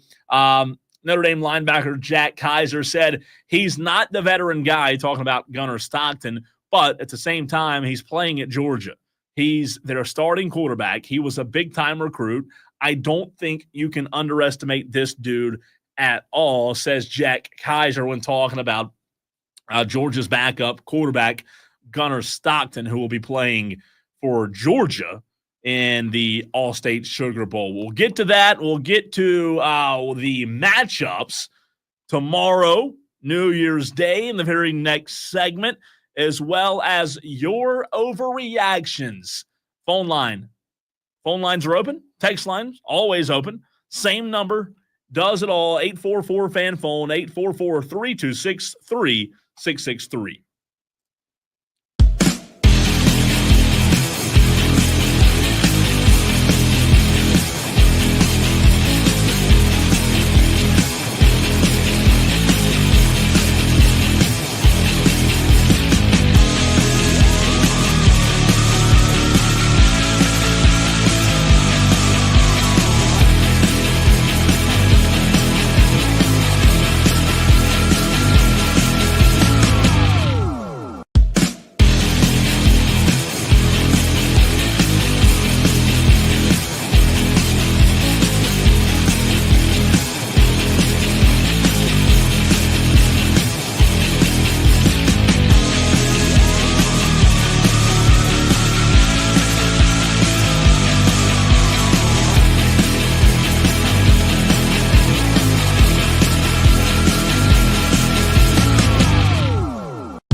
Texter says, my overreaction is that Cole is overreacting about Cam Ward and Miami. You think so, Texter? You think I'm overreacting? I don't know. Am I? Am I overreacting that Cam Ward is a joke and absolutely embarrassed himself by not playing in the second half? Maybe I am. Maybe I'm not. Let's see what Utolos had to say about that. I put that exact statement on our Facebook page at the Fan Upstate about Cam Ward in Miami. I said, Cam Ward's a joke. Miami's a joke. This was 1 day ago. 26 of you chimed in. So let's see if I'm the one overreacting. Chris said, by the way, if you want to get your overreactions in, you can on the text line 844-FAN-PHONE, 844-326-3663. Phone lines are also open at the exact same number. The same number now does it all. You can text the show and call the show on the same phone number. Welcome into Wire to Wire. I'm Cole Bryson. Diesel will be back on Thursday. I put Cam Ward's a joke. Miami's a joke on our Facebook page. Chris said selfish business decision. Joshua said ACC is a joke. Eric said most disgraceful non-criminal thing I've seen from a college football player in a while. Ironically, his record will be a running joke. Cristobal didn't help by refusing to comment. Miami showed that there's still a low-character program, said Eric on our Facebook page. Steven said coaches should be treating these meaningless bowl games as auditions for next year anyway. Sucks for his team that he chose to do this, but from a development standpoint, the staff shouldn't even play upperclassmen that aren't 100% bought in. Steven, that's if you're listening, by the way, I don't know if you are. You commented that on our Facebook page. Appreciate your comment because it's a good comment. That's the conversation that I was having earlier in the show with Madcraft, who's a Miami fan, by the way. I don't know if you knew that, but he is. Yes, they're, in air quotes, meaningless games. I understand that. But are we to the point where all these games have become is a spring game part one? I asked that question earlier, and I asked the same question now because it seems as if that's all this is. It seems as if bowl games that aren't college football playoff games are just a spring game part one. Think about where we are with college football if bowl games, I about said spring games, but if bowl games have just become an opportunity to get development and for your younger players. That's where we are. I don't know that I like that. I don't know that I like bowl games being tryouts. And I'm not saying bowl games used to be perfect and bowl games meant everything, but players used to play. Players used to want to win. I don't recall the quarterback going in and throwing for 3 touchdowns in the first half and then standing on the sideline in the second half saying, nah, I'm good. I'll see y'all in the NFL. I'm not going to play. I'm not going to play. I don't recall that happening. But that's just me. Let me grab this call and I'll be right back. Hey, let me get this call. Hey, let me get this call. Hey, let me get this call. Hey, let me get this call. Hey, let me get this call. Oh, of course. Dewey wants to chime in. I thought to myself earlier, I said, man, we hadn't heard from Dewey today, but Dewey wants to chime in on the renewal by Anderson of the Carolinas fan phone, 844-326-3663. So let's go right to the phones where the callers do take priority. If you call the show, you get on the air pretty quickly, especially when I'm flying solo as I am today. What's up, Dewey? Yes, it's good to have you back because the national shows suck. They're worse than your shows. But that's not I possible. Have to agree with you. It's very possible. But I got something I got to say about what you're talking about. I agree, and I don't want to agree. That's a bad way to start the year off. But these bowl games, they became jokes. You got I don't even know. I saw some bowl the other day. I didn't even know where that come from. And in Rocket Sanders, he's opting out, and this one's opting out. They should not be allowed to opt out. You play until your season's over. It's just because you didn't make the playoffs. Well, they should just do away with all these bowls and just do the playoffs, and that's it. Dewey, are you sitting down by chance? Yes. Because I'm going to tell you something that's going to make you want to sit down. I agree with you. I agree with you 100%. Where has pride gone? Where has character and morals gone in this world that, you know what, we don't care about finishing for our team that's worked so hard to get to this spot in this moment and this opportunity. We're just going to piece this thing out in the second half, and we'll see y'all later. I agree with you, Dewey. It's a travesty how it's year after year now, the playoffs and NIL and all this. It just, the bowls are just pointless now. I want South Carolina to win their 10th game, but if they don't play their best players, there's no point of even playing. Because no one cares. No one cares about the freshmen who sat on the bench all year, and they don't even know how to play football anyways. They want to see the stars. Oh. Thanks, Dewey. Happy New Year, buddy. 844-326-3663. That is our daily Dewey. That's the number you can use to call the show. You can also use that same number to text the show. A new feature, something new about the show. If you just tuned in, if you just got off work at 5 o'clock and you tuned into the Fan Upstate Wire to Wire, I am Cole Bryson. Diesel will be back on Thursday. Again, reminder, the text line is now the same as the call-in line. You use the same number for both. Speaking of calling in, let me tell you, Tolos, that while I was away, the 12 days that I have been off of the radio, I wish I was just enjoying the 12 days off and not working, but I was working. I do other work besides this. I missed all of you. But I don't know that I missed anything more than I missed Tom and his calls that he brings to this show. They're pretty iconic. And speaking of the devil, Tom wants to chime in. Tom, I hope you had a Merry Christmas, and I hope you have a Happy New Year coming up here shortly. What's up, man? Oh, hey, Cole. Yeah, so here's the thing about Cam Ward. And, you know, I was talking to a buddy of mine, you know, he's in the know, and he told me plain and simple that this was not Cam Ward's decision. And you got to take these things with a grain of salt. But my whole thing is this. If it was not Cam Ward's decision, if it was 100% Mario Cristobal who allowed it to happen, I think the shame on Cam Ward is wrong if it was true that this was brought up by the Miami staff. If this was an idea approached by the Miami staff, then shame on Mario Cristobal. Yeah. Because that's the thing. Is I get he wanted Cam to get the record and all that. You know, I get that. But if your head coach is willing to do that, to pull your best player, which that cost Miami the game. I mean, if Cam Ward comes out and plays the second half, Miami wins by 3 touchdowns.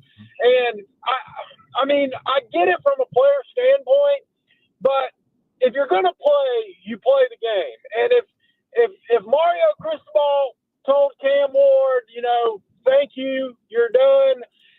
If I was a Miami fan, I would be livid at Mario Cristobal for that reason and that reason alone. I mean, it just does not look good. And I don't get me into the NIL. I love the NIL. I love I get all that. But if your head coach is setting that type of precedent, that is not good. Tom, let me ask you a question real quick. Why? But again, I don't know. You said you have a friend that's in the know, and I'm not disagreeing with your friend, but why would it be Mario Cristobal's decision? Why? Well, that doesn't make any sense to me. Why Mario Cristobal would tell Cam Ward, "Hey, I'm in charge of you playing in the second half. You're not going to play. I don't care that you worked all season. You're not going to play. That doesn't make any sense to me. It doesn't. That's what I said, Cole. That's what I said. Because here's the thing. If you're going to commit to playing, and, he told me, he said Cam's record was important, and they wanted him to get the record. And it may have been a mutual agreement. But if you're going to play the first half, why not play the second half? I mean, if it was a blowout, I would have understood it. But it was basically a tie ball game. They lost the game because of it. They lost the game, exactly. And, I see a lot of people on all the different social media sites, directing the frustration toward Cam. And my thing is I don't think that's necessarily fair to pin it only on Cam Ward, if that makes sense. I think it's a whole problem with Miami, not just Cam Ward. But other than that, the Gamecocks play football tomorrow, and it is going to be a fun day because some schools in this state don't win in the postseason and others do. The Gamecocks are going to roll tomorrow. What's your score prediction, Tom? I need a score prediction from you because I won't be here tomorrow. It's going to be 34-16. Ooh. Gamecocks roll. I like it. 34-16 says Tom in Somerville. And, Tom, I don't know if you just tuned in or not, but remember, I'll continue to remind you, all you Tolos, and Diesel and I will. The text line has changed, so I know you text in frequently. It's now the same number, so it makes it easier on you Tolos. But, Tom in Somerville, we appreciate you. Absolutely. I want to say this, Dewey. I heard your call, and I know you don't like the transfer portal, but you got to think of it like this. If it wasn't for NIL and the transfer portal, the South Carolina Gamecocks would not have won 9 games this year. So all the Carolina fans that don't like it, you got to understand this. If we didn't have it, we don't win 9 games this year. Yeah, but your coach, Tom, your coach actually utilizes it. That is true. And you got to give Dabo a little bit of credit this year because he went out and he got, at the time, the best defensive end in the portal. And it's the kid out of Purdue, man, he's a stud. And I don't think enough people are giving Dabo credit for the wide receiver he got from that smaller school in Missouri. The kid is, if you watch the tape and you watch the film, the kids can play ball. So, I mean, I love to poke at Dabo because it's fun, but I'll give Dabo the credit. He needs to get more than 2 studs. Yeah, he does. The 2 he got were good. Yeah, 2, maybe use it for 3 or 4. Tom, always appreciate your call, man. Yes, sir. Have a good night, Cole. 844-FAN-PHONE, 844-326-3663. That was Tom in Somerville. You can text the show, call the show with the same number that Tom did. It works both ways now with the text, with the calls. Lefty Tiger on the text line text in, says, this is the text line now? Yes, it is the text line now. Let's see. One more call we're going to get to, so I'll have to play this little jingle so I can grab the call. Mark Ello Ducks, I'll get to Mark Ello Duck on the YouTube stream. Yeah, talking about NIL, I'll get to that as well. Let me grab this call before we run. Hey, let me get this call. Hey, WIRE2WIRE, what's your name? Hey, let me get this call. Hey, let me get this call. Hey, let me get this call. All right, back to the phones we go in just a second. I do want to get to Mark Ello Ducks, his message on the YouTube stream. Mark said there are some teams that have put in the NIL deal that they need to play all games. I feel that they don't. They need to pay for the year of schooling they sat out. Mark, I'm with you. I hear you. Yeah, you're getting paid now, okay? There are insurance clauses now. So the whole thing about sitting out, I don't want to hear it. I don't want to hear it. And again, like I said in the first hour of the show, Mark, are we just guessing now that you can't get hurt in the first half? If that's the reason that Cam Ward sat out, you don't worry, you can't get hurt. You can't get hurt in the first half, only in the second. I don't know. I don't like it. All right, let's go to the phones because we do have Will Vandervoort of the Clemson Insider coming up in about 5 minutes. But Harold in Greenville, wants to chime in. What's up, Harold? Just you. It's nice to have you on there. I've been sitting here for all these days with nothing to do on my radio because I that's appreciate all I have, entertainment. But listen, we're going to have the same thing. You can start calling me Old Man Harold. From what I hear about there's a big generation gap between my thinking and the other generations coming up about this sitting out. Okay. Listen, my daddy preached it to me, commitment. I took it to heart and I passed it on to both of my sons. No matter what you do, when you commit to something, you commit to it and stay with it. Now, the only thing that's going to end this, these players coming in, if they don't have some kind of, they'll be treated like professionals, it's going to take a contract. Okay, you're going to come to my school, I'm going to pay you. You got 1 year or 2 years, but it's going to be for the whole season, even a bowl game if we make it. And that's the only thing. Listen, I'm halfway to 80, and I'm afraid we're going to have the same conversation coming up next year, Cole. I'm with you on the whole commitment thing, Harold. I'm 100% with you there. And look, I know that's your character. Yes. That brings your character, who you really are and what you stand for. And there's nothing you can convince me that they can do to justify not that being a character, Harold, my issue is if I was a teammate, and again, I don't know if they felt this way, but I'm just telling you if I was a teammate of his, in the second half, if I'm out there fighting to win and I'm his teammate, I wouldn't want anything to do with him. That's right. And I agree with you wholeheartedly. And if I was somebody drafting a player and somebody like that listen, I'm going to take that in consideration. Well, if they can do something like that in college, what am I getting here in the pros, I don't, listen, Cole, I ain't got enough work. Listen, you're right. Everything you've said, I agree with you 100% because you're closer to my generation than a lot of the others are. And you start calling me Old Man Harold, I hope I'm around next year. Because like I said, I'm going to be 80 points on the upset. Yes, you are. Yes, sir. Harold, appreciate you, man. Listen, wait, one more thing. Yeah, go ahead. Guy from Carolina comes on. Yeah. Ask him about the sit-outs this year. But right now, if I had a bookie and I used to play the line, I'd take Illinois all day long for 100. Ooh, okay. Yes, right. Yes, because this.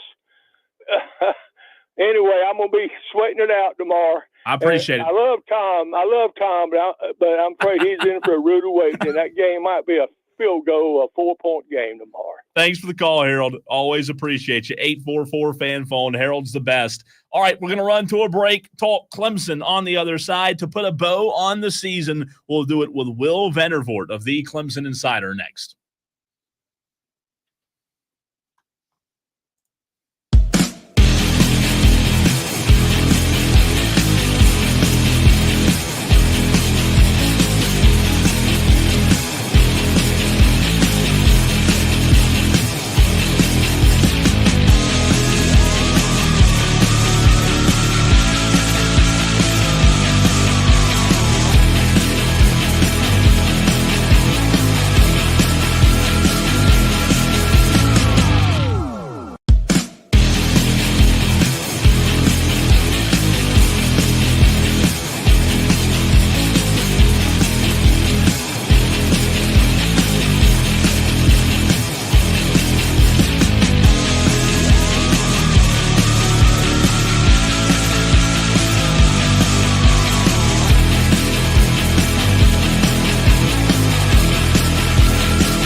to know about sound if you really want to go into the subject. Your smart speaker. Just say play 97 The Fan Upstate on your HD radio at WFBC HD3. There's just one more thing. And on your computer at FanUpstate.com. Leave your namby-pamby sports takes at the...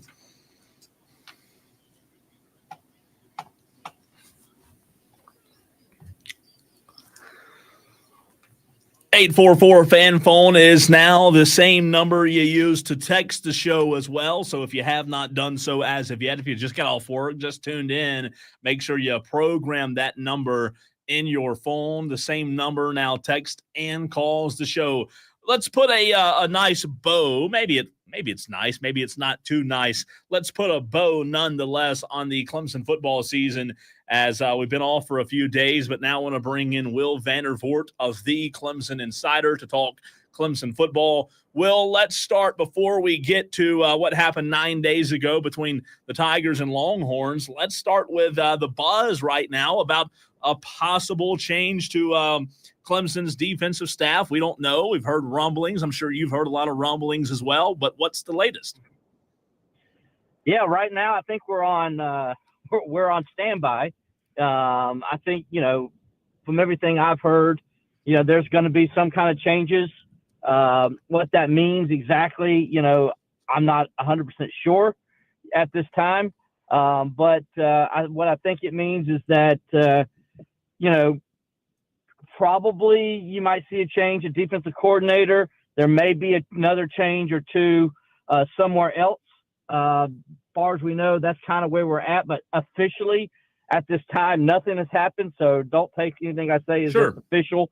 But right now, we're in a standby, and I would think here the next few days or so we should hear or know something coming from Clemson and Coach Sweeney and what he wants to do moving forward.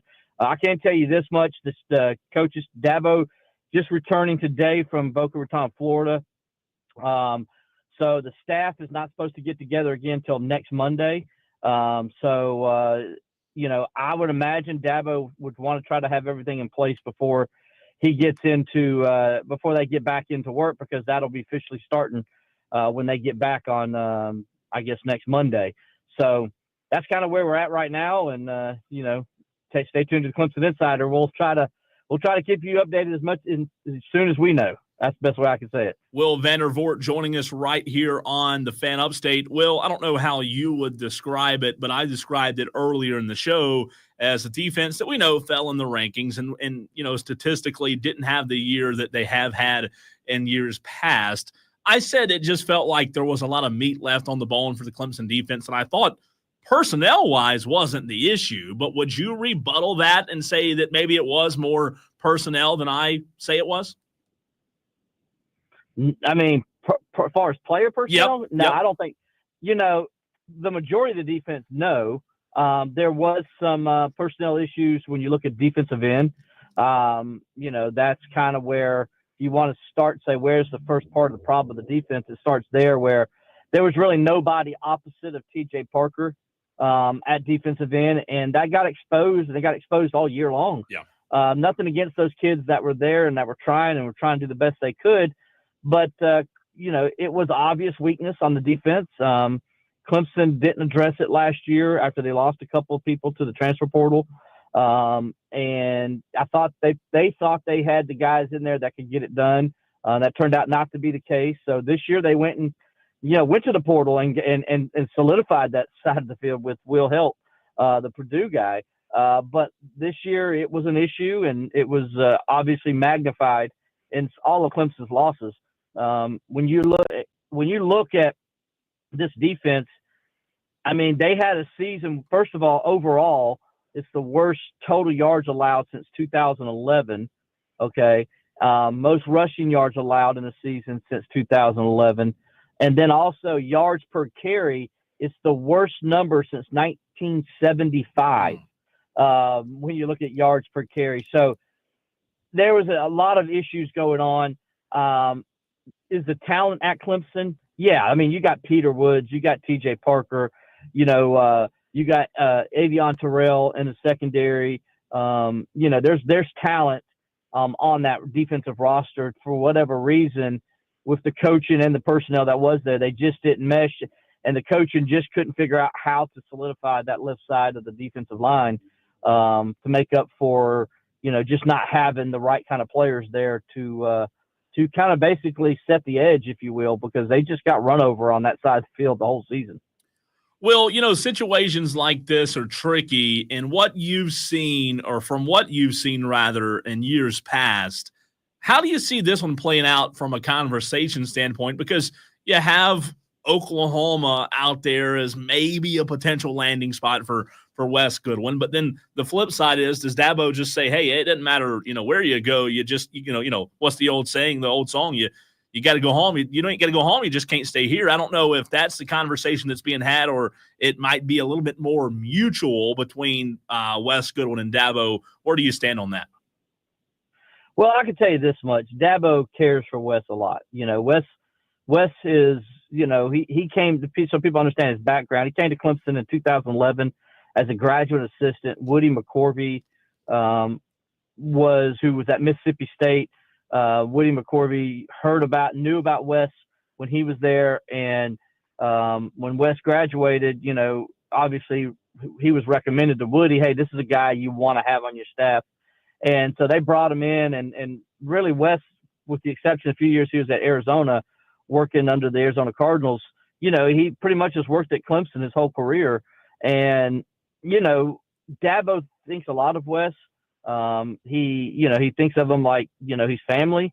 So this isn't going to be an easy decision for Dabo. And, so people need to understand that this is not like, Wes came in and he had no ties to the coaching staff or nothing.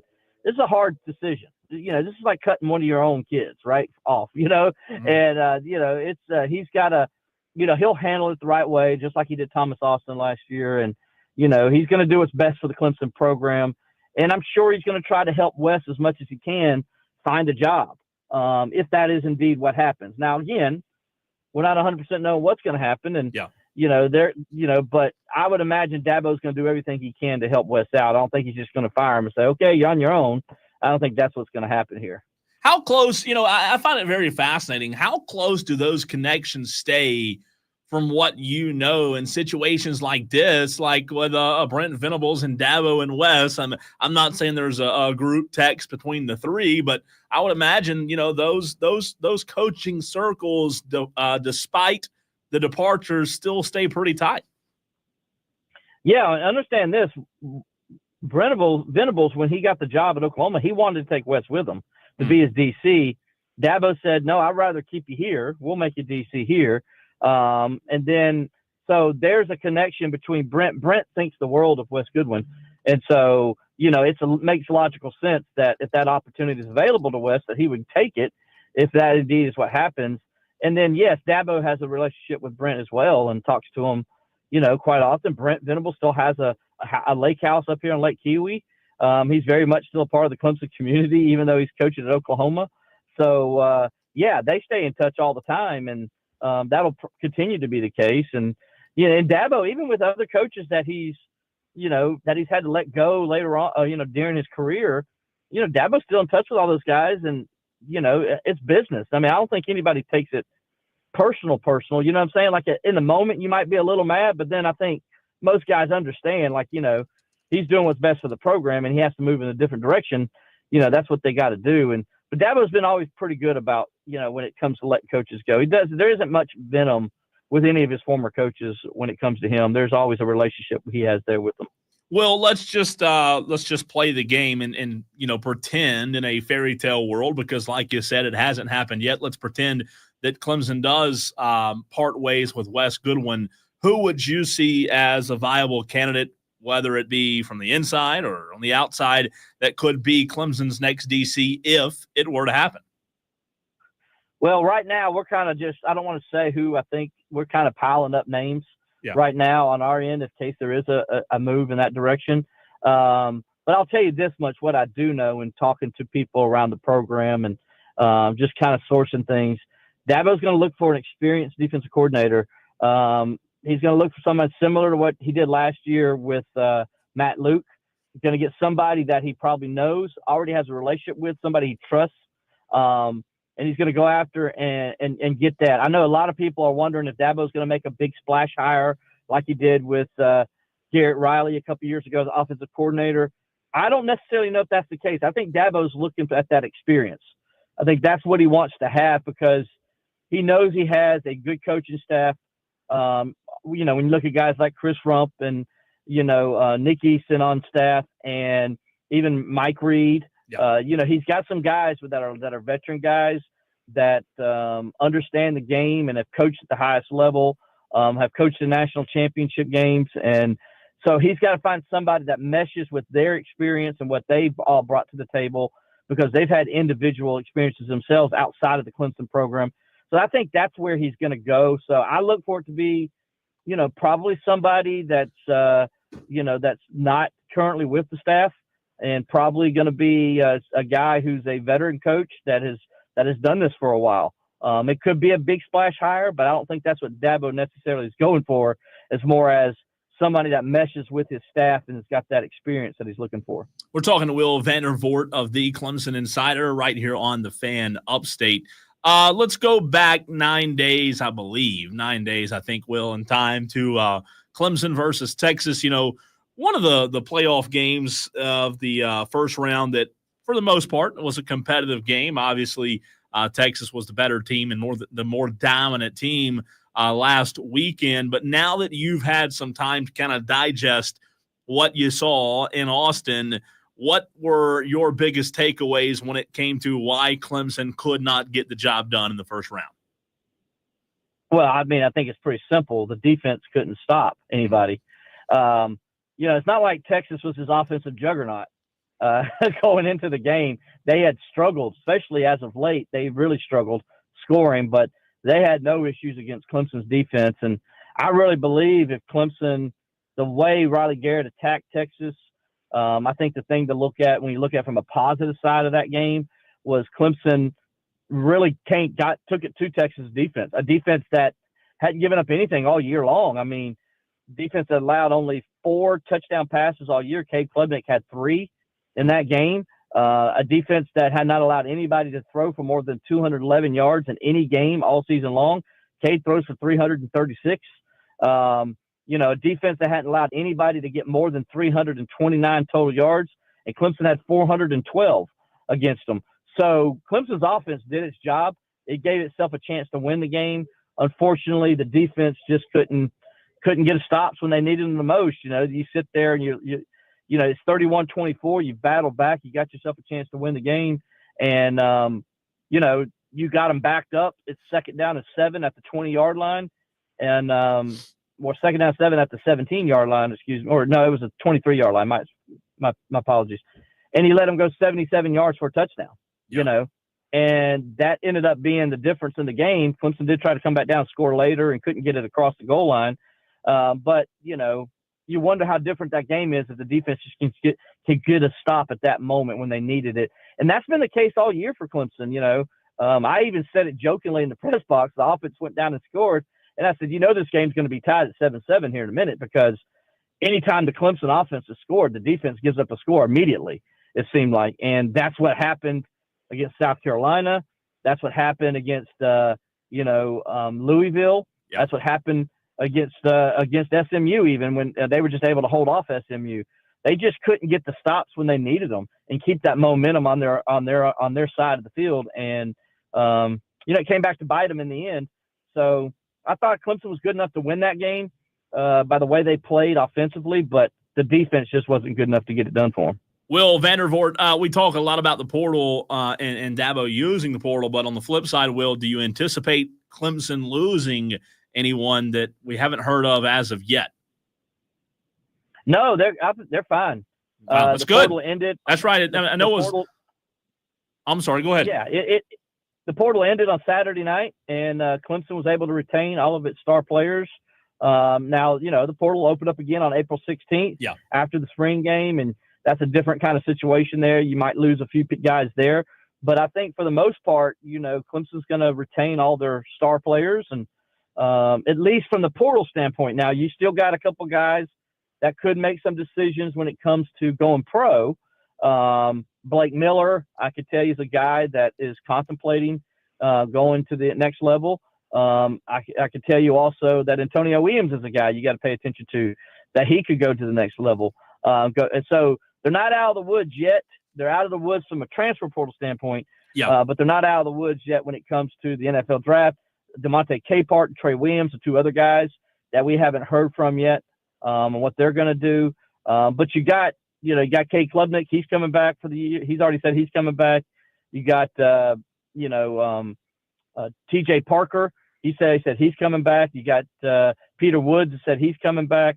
Both of the young wide receivers have said they're coming back. So Clemson retained a lot of star power. Now it's just a matter, can they, see who jumps ship and goes to the NFL is the next thing. And really, I always tell everybody, look, I can't ever blame a kid if he thinks he's got a chance to go make it at the next level. If that's what he wants to do, you definitely don't blame him for that, trying to go seize that opportunity. So we'll see what happens with those couple of players that I just mentioned there here in the weeks to come. And Will, my last. I'm sorry. They got go till ahead. January 15th. But I was going to say they got till January 15th, by the way, to make that decision. Gotcha. January 15th. And my last question for you, Will, before I let you run, you talk about next year, kind of putting a bow on this season. And obviously they had their deficiencies at running back after, Phil Maffa got hurt. And obviously on the defensive side of the ball, as we talked about, what do you anticipate this team looking like? What do you anticipate Dabo doing in the offseason? And to obviously, you cover Clemson day in and day out, but to excite Clemson fans to feel like they actually can do enough change in the offseason to give them a legitimate shot in 2025, what would that be in your mind? Well, first of all, they went and got Will Height, help from Purdue, that to be a defensive end, 6'5", 260-pound defensive end who had, all Big Ten type numbers. When you look at his numbers the last couple of years as a freshman and sophomore. So they got 2 years with him, and he's a guy that's going to set the edge, and that's what you've been looking for on that side of the field, right? So that's going to help a lot. I think you're going to see an improved defense. That's why Dabo's going to make the change that he's going to make. Look, the offense they have coming back next year with Cade Klubnik and those wide receivers. You remember you're going to get Tyler Brown back. He's going to be 100% now. They got the number one recruit in the country at running back that's coming in. That's already on campus, I should say. So they're going to be fine in those areas that they need to be good at. The offensive line, if you get Blake Miller back, you bring everybody back except Marcus Tate, who's graduating. So they're going to be very good on offense. Defense, they're still going to have some issues probably because you got a new coach coming in or coaches, and you're going to have to adjust and stuff like that. But they still got the playmakers over there to be good. You saw that at times this year. They just need to be more consistent. And look, if this defense can just be like the 2015, 2016 defenses, I know people think those defenses were dominant, but they weren't. They weren't dominant defenses. They just played well when they needed to, and they had some good players on their teams, but they had depth issues on those two rosters. But they were good enough because their offense was so good. They were good enough to get enough stops and go on and play and win championships. I'm not saying this team's going to win a national championship next year, but I do think this team has a chance to be a playoff contender again, and I think more of a getting a first-round bye playoff contender where they would actually be in the mix there in the quarterfinals. Will, great stuff as always. We appreciate you. And one last time, for those who have not checked out your and your team's work, how can they do so? Yeah, go over to the Clemson Insider. You can follow us on X at Clemson Insider, also on Facebook at the Clemson Insider as well. You can follow me at Steeler Will on X. Our content's free, so you ain't got to pay for nothing. So go over and check it out. Like I said, we're trying to update as much as we can with the coaching changes here. Go also all the information I just told you about the transfer portal, all that stuff. We got stories up on that, so they can get a better idea of what I was talking about. And so, yeah, go on over to our website, and if you haven't seen it yet, go check us out. Will, Happy New Year, man. We appreciate you as always. All right, guys. Appreciate you, man. I'll talk to you next time. That's Will Vandervoort, the Clemson Insider. Always a great job. Appreciate him hopping on with us. A lot to unpack.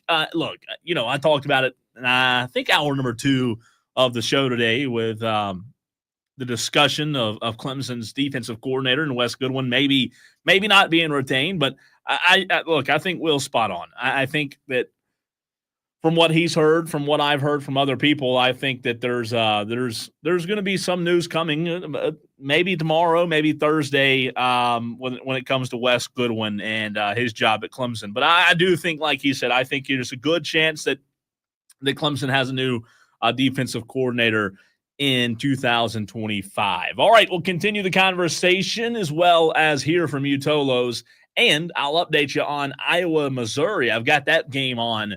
3:25 to go. I'll update you on that game next. Unfiltered sports insanity on Wire to Wire with Cole Bryson and Diesel.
You heard it from the big voice guy. Text or call. One number does it all. The old number to the text line is no more.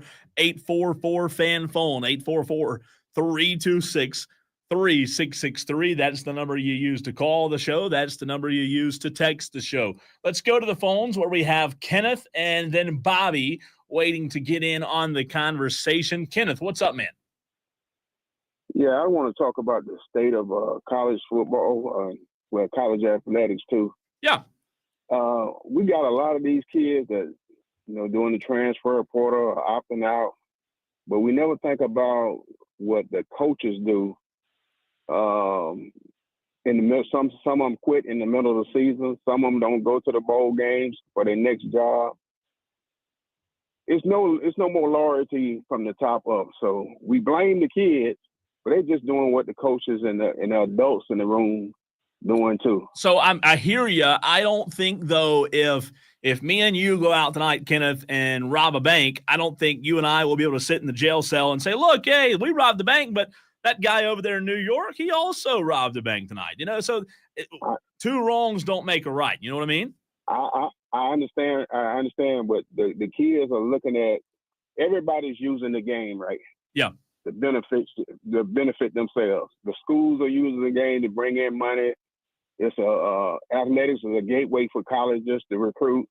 Sure. Everybody using the game. Everybody getting used, but we the fans are part of the problem too, because we buy the jersey, we go to the game, we support the team, we own the recruiting website. We're part of the problem too, but we sit there and point fingers at these kids, and they're just kids, and they trying to figure it out. And if you got to take care of mama, grandmama, and your whole neighborhood, you make decisions like that. Sure.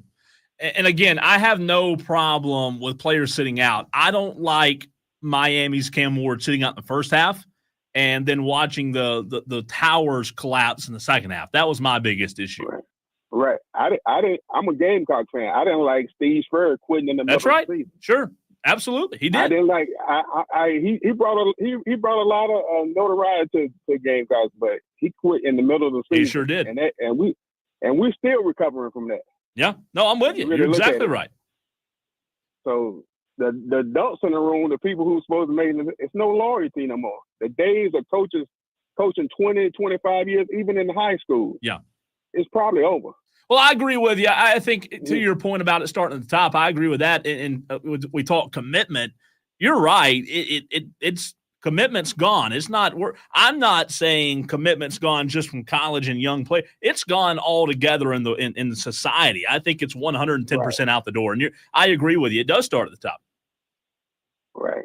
All right. Y'all have a good day. Appreciate the call, Kenneth. Really good call there. 844-FAN-PHONE. That's 844-326-3663. Let's go to Bobby in Blacksburg, who also wants to chime in. What's up, Bobby? Cole, what's up? You, man. I don't know it. Listen, I just wanted to talk about all this talent, young talent, youth talent that we have in the NFL, and particularly the quarterback position. And last night, that game between Michael Penix and Daniels, I mean, that was just a great game. Mm-hmm. And it's just crazy to see how young these players are and rookies, and yet they're just seizing the moment. And you know what is even crazier, Bobby, is the fact that some of them immediately, you throw it in the microwave, 30 seconds already. Some of them not so much. What's even wilder is Sam Darnold, who has been all over, journey over God's green earth and has put in time in several different places. And Baker Mayfield, same situation. Older guys who weren't the Jaden Daniels and Michael Penix, but look at what Sam Darnold's doing now in Minnesota. Hey, and Sam Darnold, he was impressive yesterday. And I'll be honest, I thought Jordan Love may outduel him, but he held in there. My biggest thing, I guess, is with these young quarterbacks and these guys that you just, you don't have to pay them much on these rookie contracts. I mean, a team like Washington, they're primed for a run for a Super Bowl. Yeah. And it might not come this year, but they're in the position with a quarterback that you don't have to pay much, and you can pay your other players. And I just look at none of those teams are the ones I pull for, but I might become a Falcons fan because they're fun to watch, and Penix is fun to watch, and Bijan Robinson. I don't know. I just like seeing all these young guys get in there and make a name for themselves. Well, I agree with you. I tell you what would be an interesting study, and I 100% agree with your point about paying quarterbacks big money. Do a study on once quarterbacks are paid. For example, Dak Prescott and the Cowboys, you tied up Ezekiel Elliott years ago. You got CeeDee Lamb. You're going to pay Micah, pay Trayvon. Once you tie up these guys, same problem Cincinnati has right now. They tied up their big three. What is the record? What's the success? What success comes after you make those big decisions with tying up your best players and, to your point, not having money anywhere else? Well, listen, I'm a Cowboys fan and probably always will be, and I watch, but it's hard to watch now, but it's okay. But I promise, if they would go get and pay just a lot less for a quarterback, it would make the whole team better. And I know the position is very important, but I think these teams, San Francisco's made runs with a cheap quarterback. I think we're going to see that this may be the way to go in the future. I like it. I like it a lot. Bobby Blacksburg, I appreciate your call. 844-FAN-PHONE, 844-326-3663. Appreciate him, Bobby in Blacksburg. We'll take a break. We will be joined by Jack Veltri, Gamecock Central, to preview tomorrow's game for the Gamecocks. That's next.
Time to talk a little South Carolina Gamecocks with our friend Jack Veltri, Gamecock Central.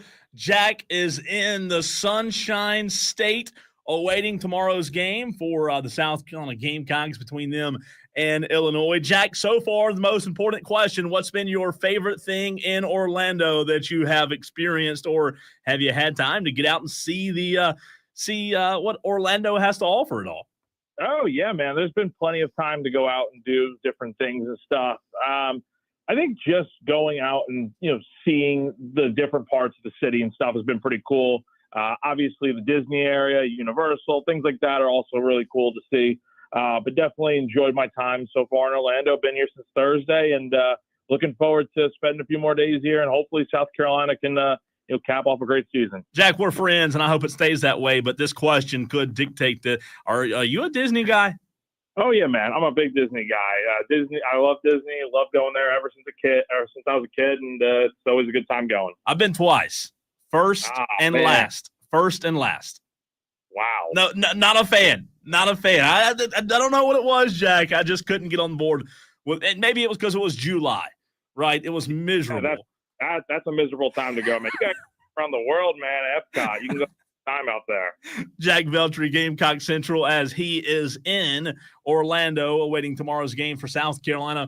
A chance to win 10 games, Jack, something that has not happened often in South Carolina Gamecock football history. Is that I know the bowl game win, you obviously want to win your bowl game, but getting to 10 wins for this team at this point in the season, is that kind of the ultimate achievement that this team could reach with a win tomorrow? Oh, most definitely. That is like the main thing that you can do if you're South Carolina.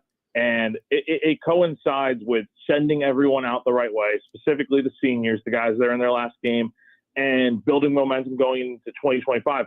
A win is great, but it also means you get that 10th win, which hasn't happened around here in quite some time. So I think they got a great chance to go out here and do it tomorrow. I think they should do it. I think that's the sentiment that a lot of people are feeling. And I think you hear the players talk this week and stuff and media availabilities. They keep bringing up the 10th win and how important that would be. And, I mean, it's a big deal. I mean, to go 9-4 is still a great achievement in and of itself if you lose tomorrow. But, let's face it, a 10-win season would be awesome for South Carolina. And the last time it happened was, over a decade ago. So definitely on the minds of everyone to get that win tomorrow and get that 10th victory. Jack, in the current era, the current landscape of college football, we see people, players, teams, fan bases not value bowl games as much as other fan bases. I have a good friend of mine who has been blowing my phone up all afternoon and evening. He is there in Orlando. He's been sending me pictures and videos of the crowd from South Carolina. It doesn't seem like, and again, I know you have your running back, Rocket Sanders, who isn't playing, but it doesn't seem like the culture of South Carolina is looking at this game as, it's just a meaningless bowl game. No, definitely. You're totally spot on about that. South Carolina's treated this like they've had such a good time out here. Granted, we've been around them a decent amount with practice and stuff. And we didn't get to go, to the Magic game and the Universal to see how they were having fun and stuff. But you can see the pictures online and stuff and just tell they're having a good time. And then even at practice, the vibes are as loose as I've seen them all year with South Carolina. They are having fun. They just know that, this is a special opportunity to be out here at a great bowl game. And look, they didn't make the playoff. We know that story by now, but this team is excited to be here and ready to try to get that 10th win, which is definitely on the minds of them. Make no mistake about it. What's been the biggest takeaway, Jack, from what you've heard this week in interviews, whether it be with Shane Beamer or with players, your biggest takeaway in terms of the preparation for tomorrow's game? I don't know exactly. There's been a lot to take away. I think it's just, I think my biggest takeaway just in general, and this kind of goes back to what you just asked before, Cole, but it's just how loose they've been this week. And they're enjoying it. They've said that multiple times that it's been a great week out here. It's been a lot of fun. I think that's probably been my main takeaway is just I didn't think it would be as loose as it's been. Obviously, the game at hand tomorrow is the serious business of the week, and that's ultimately what they're here for.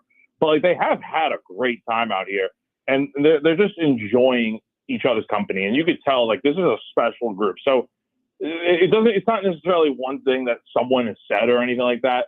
Obviously, there's been different things out there that have been said this week in media availability, but my overall takeaway from this week would be just what I said right there. Jack, what has been the reaction? Because we've talked about today a lot.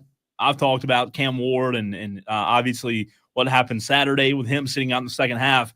What's been the reaction on social media and from fans that you've seen and talked to from Rocket Sanders not playing? Honestly, like, it doesn't really seem like it's – I think people understand it. Like, it's a business decision at the end of the day to make sure your future is in hand. And granted, there's the insurance policies and stuff and all that to make sure you're covered in case you get hurt. But I think everyone's they understand that, like, look, the running back room, you're going to have guys step up in order to win this game tomorrow afternoon. And I think we definitely could see it. And with the whole Cam Ward situation, I think it's just so different from Rocket because, look, my understanding of it, obviously I don't cover Miami, but he played in the first half of the game, and then he basically second half he's like, yeah, no, I'm chilling. I'm not going to play. That is such a bad mentality to take, in my opinion. Like, you either play in the game fully or you don't. That's right. You're in the middle of a tight game, and Miami could have won that game had he been playing in the second half. But the guy's chasing records and stuff. And honestly, if I'm an NFL scout, I look at that, I'm like, yeah, I don't want that guy on my team if he's going to be pulling stuff like that. So I think the Rocket situation is very different, and any situation with a guy opting out in general. So South Carolina will get by just fine, I think, without Rocket out there. Obviously, you would like to have him, but they'll make it work, I think. Jack Veltri, Gamecock Central, joining us right here on the Fan Upstate. Jack, you brought up Rocket Sanders.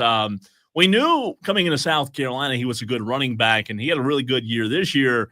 But from what you're hearing from the people in the know, what does Rocket's success or future look like in the NFL if he does go on to get drafted or signed as an undrafted free agent? Yeah, I think he's going to be one of those guys that, look, he wasn't coming back after this year. Number one, because he didn't have any more eligibility remaining that I know of. And, you can always find random eligibility, it seems, nowadays. But with Rocket, I mean, look, this was it for him. And he had a great year. This was always the plan to get to the NFL. And I think we're going to end up seeing him maybe be – running backs are like, a dime a dozen, it seems like these days. So probably like maybe a day 3 pick. I'd be surprised if he didn't get drafted. I just think he's a great football player and a good dude that you'd want to have on your team. But yeah, I definitely think he made the right decision, I think, opting out of this game. I totally understand it. South Carolina, like I said before, will be just fine, and they'll suffice without him. But, he's had a great year at South Carolina, and, there's a reason why he won Comeback Player of the Year. He's definitely a guy that deserves it, and I really don't know where this team would be without him at running back. Well, that goes into 2025. He's not going to be at running back. So I'll ask you the same question that you just asked. Where does this team go without Rocket Sanders at running back? I think they got a lot of options at running back, Cole. I think you start with Oscar Attaway, who's got another year of eligibility remaining, and we haven't seen anything official that he's coming back. But that seems to be the sentiment that he probably will come back for next year.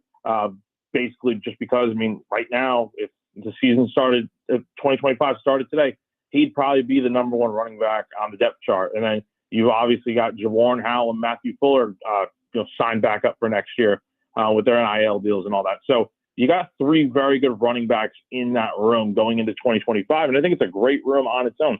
I think you might want to add another running back. So I know South Carolina lost out on Justice Haynes, who ended up going to Michigan. But I do think there's going to probably be some running backs in the portal, especially once playoff teams are out of the mix for the national championship hunt.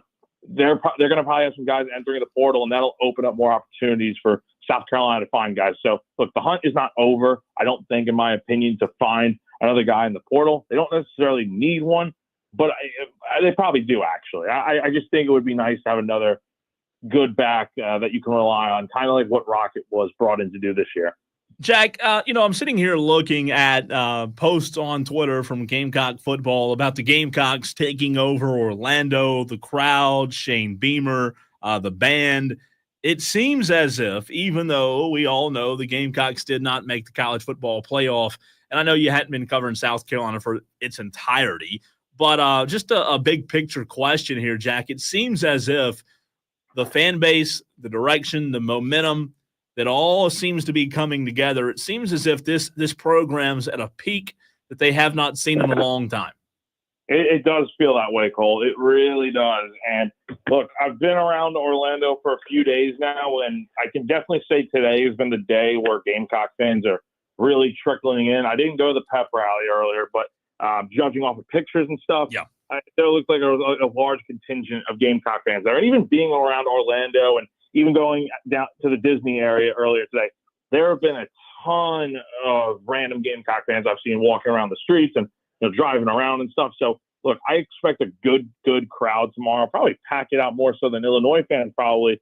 I mean, I've seen more Clemson fans around here than Illinois fans, if that tells you anything. But, yeah, for the future, like, look, this is a great first step. And I think it's going to be the first of many great years for South Carolina. And I think there's probably a few college football playoff appearances mixed in between over the rest of this decade. Jack, you talk about on the field. What do you see playing out on the field tomorrow?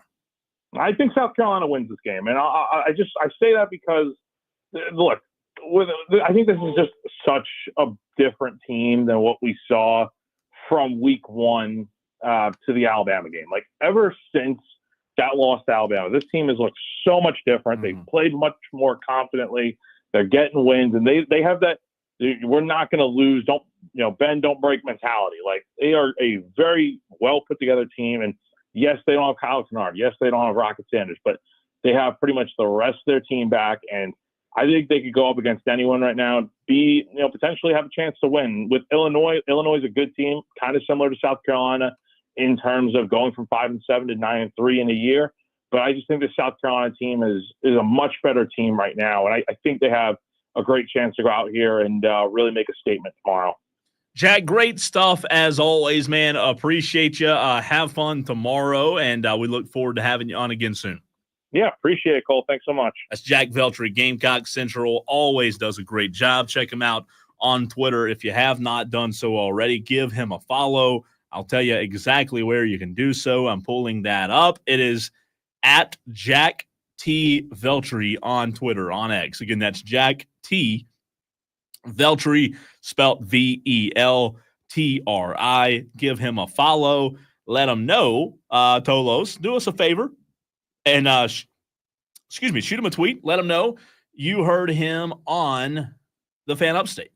Going to run on the other side. We will look at tomorrow's games. I about said next week's. Also going to get to the phones as well. Look at tomorrow's games and the games happening on January 1st. Your thoughts as well next. Wire to Wire, what's your name?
JD on the YouTube stream has pointed out a really big problem, and that's why our Tolos are the best, because JD, Tolos, they notice things like this. By the way, we're going to go to the phones in just a second. JD says, not to be the bearer of bad news, but the next time you gain 1 YouTube subscriber, you will need 2. You don't want to sit at 666. Make the right call now that you need 2 new YouTube subscribers. Let's go, Tolo. JD, he's the best. I mean, who else would have saw that? Maybe Diesel. I don't know if Diesel would have seen that. JD, that's why you Tolos are the absolute best. Let's go to the phones. 844-FAN phone, 844-326-3663. Not only can you call that number now, you can text the same number. All right, Dale wants to chime in. What's up, Dale? Cole, how are you doing, sir? I'm wonderful, man. I'm blessed as always. I'm alive. It's the new year. I don't know if I'm going to eat any collard greens or whatever you're supposed to eat, but I'm wonderful as always. Well, it's not New Year yet, but I want to run something by you. Okay. Okay. I want to hit you with a little college football reform. All right. Okay. Ready for this? I'm fine with the 12-team playoff, but in order for this, in my vision, to work out, you have to do something different with all the conferences. So first, let's start with the Power Four. They all need to have the same amount of conference games. Whether that be 8 or 9, make it uniform all the way across. Okay? Okay. Strength of schedule needs to play an important part in the decision-making for the committee. Therefore, those 3 non-conference games should be scheduled against your other Power 4, counterparts, and maybe throw in a cupcake here or there so that those smaller schools can get their money. Those group of 5 schools that we've been talking about, let them have their own thing. You've got the FBS, you've got the FCS. Why not just let them go and have their own tourneys? Now, with that being said, here's how I would select your top 12. Okay? The players in the conference championship game, provided you have less than 2 losses, both get in. So if you are undefeated or 11-1 at the time in which you reach your conference championship game, you both are in. Okay. Obviously, the winners of your conference will get the bye, okay? And you can see them accordingly based on record and strength of schedule being a tiebreaker, okay? If you have everybody at 12-0 and 11-1, that would leave you with 4 spots available, at which point I would go solely based on strength of schedule. Not necessarily win-loss, but strength of schedule.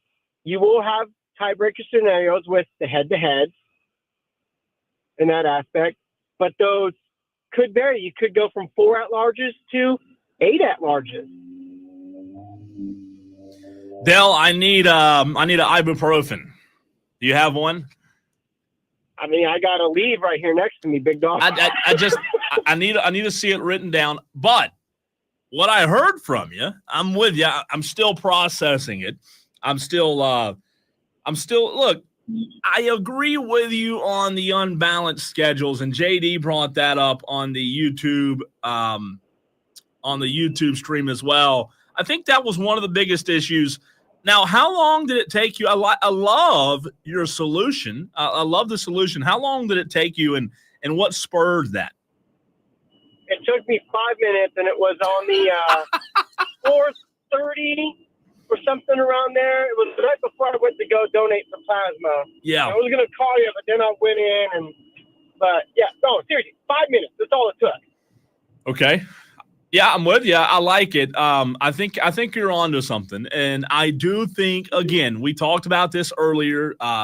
People told me, hey, wait till it plays out. Wait till it plays out. And again, Dale, like I said earlier in the show, I'm fine with 12 teams. I just don't know that if we're just going to base it just off of these stipulations every year, and you have this precedent set of conference champions, which I don't particularly love. I know you brought that up a little bit. Again, I just don't think you can set too much precedent, because then that doesn't allow you to be fluid and flexible every year. I don't think this year the again, how many times did I say I want the best teams in? I didn't feel like Indiana was the best team or one of the best teams. Didn't feel like SMU was one of the best teams either. Agreed. I wholeheartedly agree with you. That's why I believe the strength of schedule would have to play an important part. But why is it not already? Why is it not? I don't know, because you remember the old BCS, strength of schedule was a huge thing. Sure. Now, they threw in ancillary stuff like, margin of victory and all that other stuff. But strength of schedule has to mean something. Now, is it going to look better for conferences like the SEC? Yeah. Is it going to look better for conferences like the Big Ten? Yes. The ACC strength of schedule is not going to be that much. That's why you need to make sure with those 3 non-conference games, or 4, whatever you make it uniform, that you're scheduling some big boys. Now, you've got to win those games, or you're not deserving anyway. Yeah. No, I'm with you. When we saw it, case in point, with Indiana, with SMU, to an extent you saw it with Clemson, but to me, Clemson shouldn't have been there, but they got in there because of the grace of the fact that they won the ACC. Yeah. Look, the ACC, I don't have a problem with the conference winners being in. I don't, though, going back to what I was saying a second ago, I don't like them being at the front of the line. I think that's my biggest issue, along with the strength of schedule. I don't think just because you win a my God, the ACC's 1-9 in bowl games. And I know bowl games aren't the end-all, be-all, but what are we really doing for awarding a team? And I know, look, Clemson won the ACC, but they didn't get a bye. So I know people could say, well, Cole, they didn't. But I don't like the fact that they could have that opportunity to get a bye by winning a terrible conference. Okay, so then let me ask you this. Okay, what if we did away with the buys and you did it solely based on the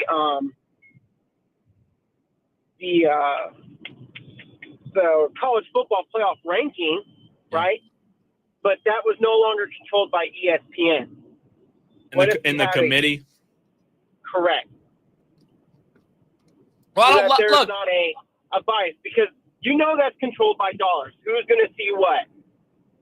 Yeah, and again, I said a couple of weeks ago, just go ahead and get rid of the committee completely. I had a lot of pushback there, Dale, but my biggest thing is the biggest reason that I say that is I want opinions and helmet stickers and what you've done in the past to mean less, and I want analytics and strength of schedule and numbers to matter more. I'm not saying a rating system should be the end-all, be-all like the BCS, but I don't think they have a big enough weight.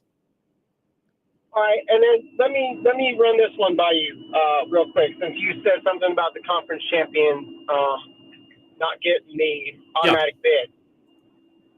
What if you went from 12 to 10, and your top 2 conference champions had buys or something like that, and you worked it down to where you played down to 4? Yeah. Again, Dale, I said it an hour or two. We're already at 12. I don't think they're ever going to go backwards. I would see 16 coming in the future. The only issue is, why are we overcomplicating this, Dale? When you let teams who are worse in the postseason, what do you expect? You see what I'm saying here? I mean, you're letting worse teams in. Yeah, wholeheartedly. Agreed, but I do also believe that the committee, I will say that they got it wrong this year. Okay. They didn't include strength of schedule in any facet. Now, I'm not a South Carolina fan in any way, shape, or form. I'm not. I will tell you that was the best 9-3 team this year. They were hot, and if you take into effect, like Arizona State pleaded, hey, you look at us without our starting quarterback, we were 0-2. But with our quarterback, we were 11-1. Yeah. Well, if that was their beg and plea to get that final bye, look at what happened in the LSU game. They were without Lenore Sellers for the second half and going into part of that second quarter. Yeah, correct? It's true. Yeah. And then, everybody has a bad week. So you look at the Ole Miss game, and that was a bad week. Okay? I still believe that the refs cost LSU, or gave LSU that win on the second pick six. The first pick six, whatever fandom called, second pick six was legit, and that should not have been called back. Then you look at the Alabama loss. That was only lost by 2 points. That's because Lenore Sellers couldn't throw a 2-point conversion within 10 yards of wide open receiver. Sure. No, I'll agree with you, Dale. And by the way, Dale, thanks for the call. Really good stuff. Appreciate you calling as always. Yes, sir. 844-FAN phone, 844-326-3663. Dell bringing some ideas there on what he thinks would fix it. No, I'm with him. My biggest thing is, again, I told Diesel this. I said it a couple of times. I don't like too much precedent set. I want to be able to have that flexibility, and that's what scares me. All right, looking at games tomorrow and on Wednesday, New Year's Eve and New Year's Day. Let's do that right now. Also, in case you missed it, Missouri, they did get a win, 27-24 in the TransPerfect Music City Bowl. So Missouri, 10 wins on the season, 10-3 Missouri. So starting tomorrow, boy, do we have a freaking slate of games tomorrow. Alabama, Michigan, 12 noon. And I know Michigan's not, the Michigan team we saw a couple of years ago with Bama and Michigan, but still, Relic West Bowl, Bama favored by 14, will be worth watching. Reminder, we're not on the air tomorrow or Wednesday. We will be back. Diesel and I will be back on Thursday. So Bama, Michigan tomorrow at noon. Also Louisville, Washington at 2 p.m. Louisville is favored by 1. South Carolina, we talked to Jack Veltri of Gamecock Central just about 33 minutes ago. And South Carolina and Illinois are playing at 3 o'clock tomorrow. South Carolina favored by 10. Look, I agree with what Jack said when it comes to South Carolina. I do like South Carolina in the win. However, I do wonder if not having Rocket for one game will make that much of a difference. I think that's the biggest question, right? I mean, we're going to see other running backs get carries tomorrow, but not having Rocket Sanders out there, it's going to matter in my mind, but how much it matters, I don't want to overemphasize and say, just because they don't have Rocket Sanders, they're not going to be okay. But I do think South Carolina wins. I think South Carolina gets their 10th win of the season. And as we were talking about earlier with Jack Veltri, man, 10-win seasons for South Carolina, it's impressive. There's no other way to put it. Make no bones about it. It doesn't happen often. Gamecocks, 10-point favorite. I would say that's probably I'd say that's a good spread. I tell you this. I think I'd take South Carolina laying 10. I think I would. I think they cover the spread. I'm leaning right now something to the effect of 35-17, somewhere in there, 35-17, 35-20, something like that. But I do think South Carolina gets the win tomorrow. 10 wins for South Carolina, winning the Cheez-It Citrus Bowl would be a fantastic way to end the season. Tiger Stripes Media on YouTube says South Carolina is going to lose. JD says nobody cares because the only game that matters tomorrow is the Gamecocks. JD, obviously a Gamecock fan. What's your prediction there, JD, over in the YouTube stream? Let me know what your prediction is for the Gamecocks tomorrow. You have Baylor LSU tomorrow as well. That game's at 3:30. And then you have Penn State, Boise State, college football playoff quarterfinal. It is the Verbo Fiesta Bowl tomorrow night, 7:30 on ESPN to cap off the night. Penn State, man, they looked really good against SMU. I know it's SMU, but I was really impressed. And I think it was Buckeye Mike on Twitter over the weekend told me that, I've got some crow to eat and maybe some apologies to give to James Franklin, especially if they win tomorrow night against Heisman finalist and Ashton Jeanty and Boise State, who's 12-1 on the season. I might have to. I might have to give James Franklin his flowers and maybe eat a little crow when it comes to James Franklin and Penn State not being able to win the big game. Look, I like James Franklin. I think he's a good coach. They just have not been able to win the big ones. They won against SMU, and look, you may say SMU's not a big one, but I'm going to disagree because it's a playoff game. And the way they dominated that playoff game, I do consider that a big game. And I do consider it a big win and a really good win for James Franklin. Look, anytime you can win in the postseason, you're doing something. And, regardless of the opponent, James Franklin, if he wins this one, that'll be 2 wins in the postseason and maybe a little crow that I have to eat. Here's what's interesting. Penn State in a second-round playoff game is favored by 11. So, again, Boise State got the bye, highest-ranked G5, second-round quarterfinal. These games are supposed to start getting tighter and tighter. The first round of the postseason was horrible. We had way too many blowouts. The Clemson-Texas game was really the only game that was kind of competitive.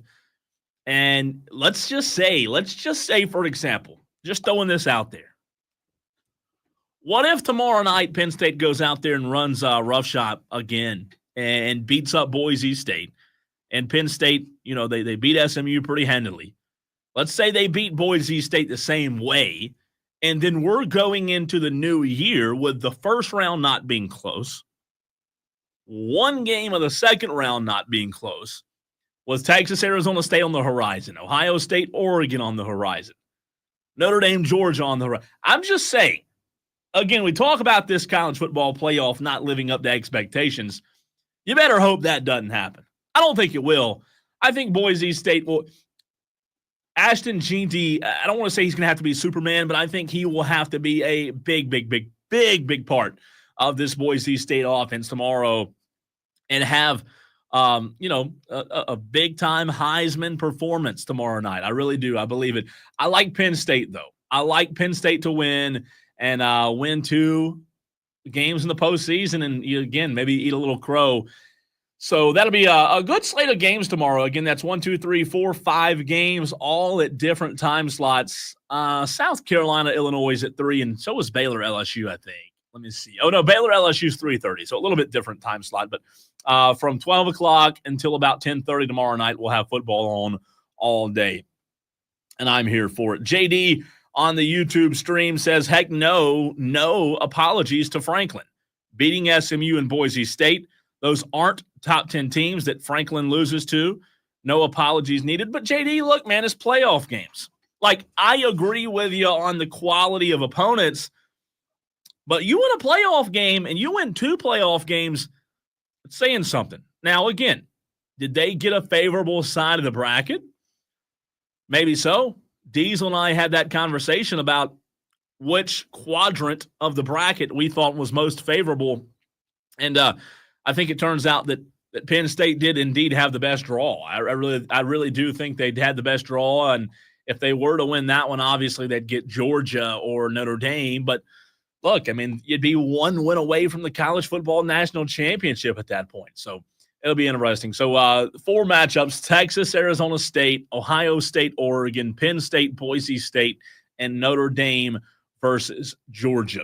Final segment of the show. On the other side, take one more quick look at the games that I did not get to on Wednesday. My thoughts, last chance for you, the Tolos, to get in on the conversation as well. That's next.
So Dale had a fix for the college football playoff. Appreciate him as well as everyone else who has called into the show today, texted into the show. We've had a really good amount of interaction, as we always do. No surprise there, but a lot of phone calls today. I mean, we're getting up there, man. Continuing. We like text, but we love phone calls. We like text, but love phone call. We love the interaction. We really do. We want you Tolos to feel like this is the most interactive show because it is. I've heard others, and they don't come close. They don't. And it's not because of anything we do. It's because of you guys, the Tolos. You're absolutely the best. And let's keep it that way as we head into 2025. A few minutes to go. Any Tolos out there? I know we're closing in on the end of the show here, but any Tolos have New Year's resolutions? Also, if you do, let me know. Also, what I think was it Dale I said this to earlier, and he corrected me and said, no, it's not the New Year's yet. I know it's not 2025 yet, but aren't you supposed to eat like collards and black-eyed peas or something for good luck or wealth? And I don't know. I don't keep up with that stuff enough, but I believe there's something to that. I think that, you're supposed to eat certain foods the night before, maybe the night before New Year's, and, you're going to be rich and skinny with a six-pack in 2025, I believe. JD says collards for money. I knew it was something like that, JD. Is that right? Is it because it's green? You're tying the green. I don't know. I've heard of it. I don't think I've ever actually eaten collards or black-eyed peas. He says, got a big batch cooking right now, but I'm still poor. What do you mean? You really are cooking right now, collards? So you're not supposed to eat them tonight, though, are you? You're supposed to eat them tomorrow night. So tonight's not. Yeah, tomorrow's New Year's Eve, not tonight. Tomorrow's New Year's Eve, and that's when you eat your collards and black-eyed peas or whatever you do. I don't know. I'm not up to date on that kind of stuff. We've got time for one quick phone call, though. Let me see who it is. I can't screen this call on air because that's illegal, so give me 1 second. Hey, let me get this call. Hey, let me get this call. Wire, what's the name? Let me get this call. Hey, let me get this call. Hey, let me get this call. Hey, let me get this call. Hey, let me get this call. Hey. All right, I got the caller. It was Harold who wanted to chime in. Harold, got like 2 minutes. What's up, man? Listen, I've been going through this for years. The collars are for the dollars, and the black-eyed peas is for the change. Say that one more time.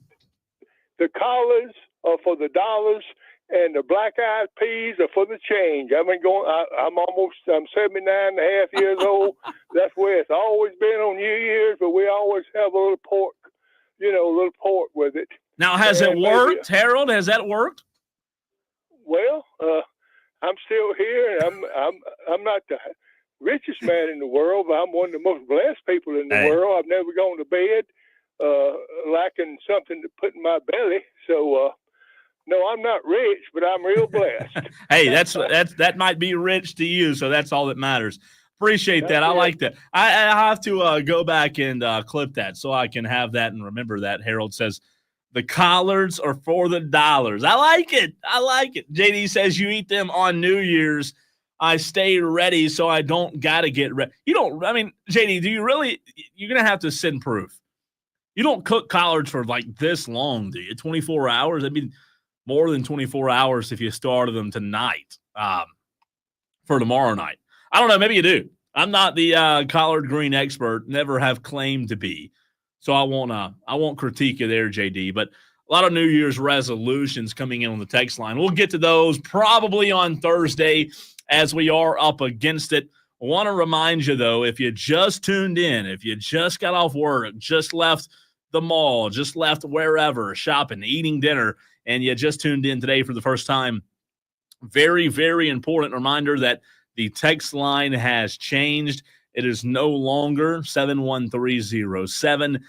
We now use the same number for text as well as phone calls, 844-FAN-PHONE. That's 844-326-3663. You text that number, you call that number. Again, you text it, you call it. If you had any other numbers saved in your phone in days, weeks, months, years past, remove that number because 71307 is no more. 844-326-3663. That's the only number that you need in your phone. I mean, the only number. So, from me, Cole Bryson, I wish you all a very happy new year. We, Diesel and I, will see you, that's right, back together again on Thursday. Happy New Year.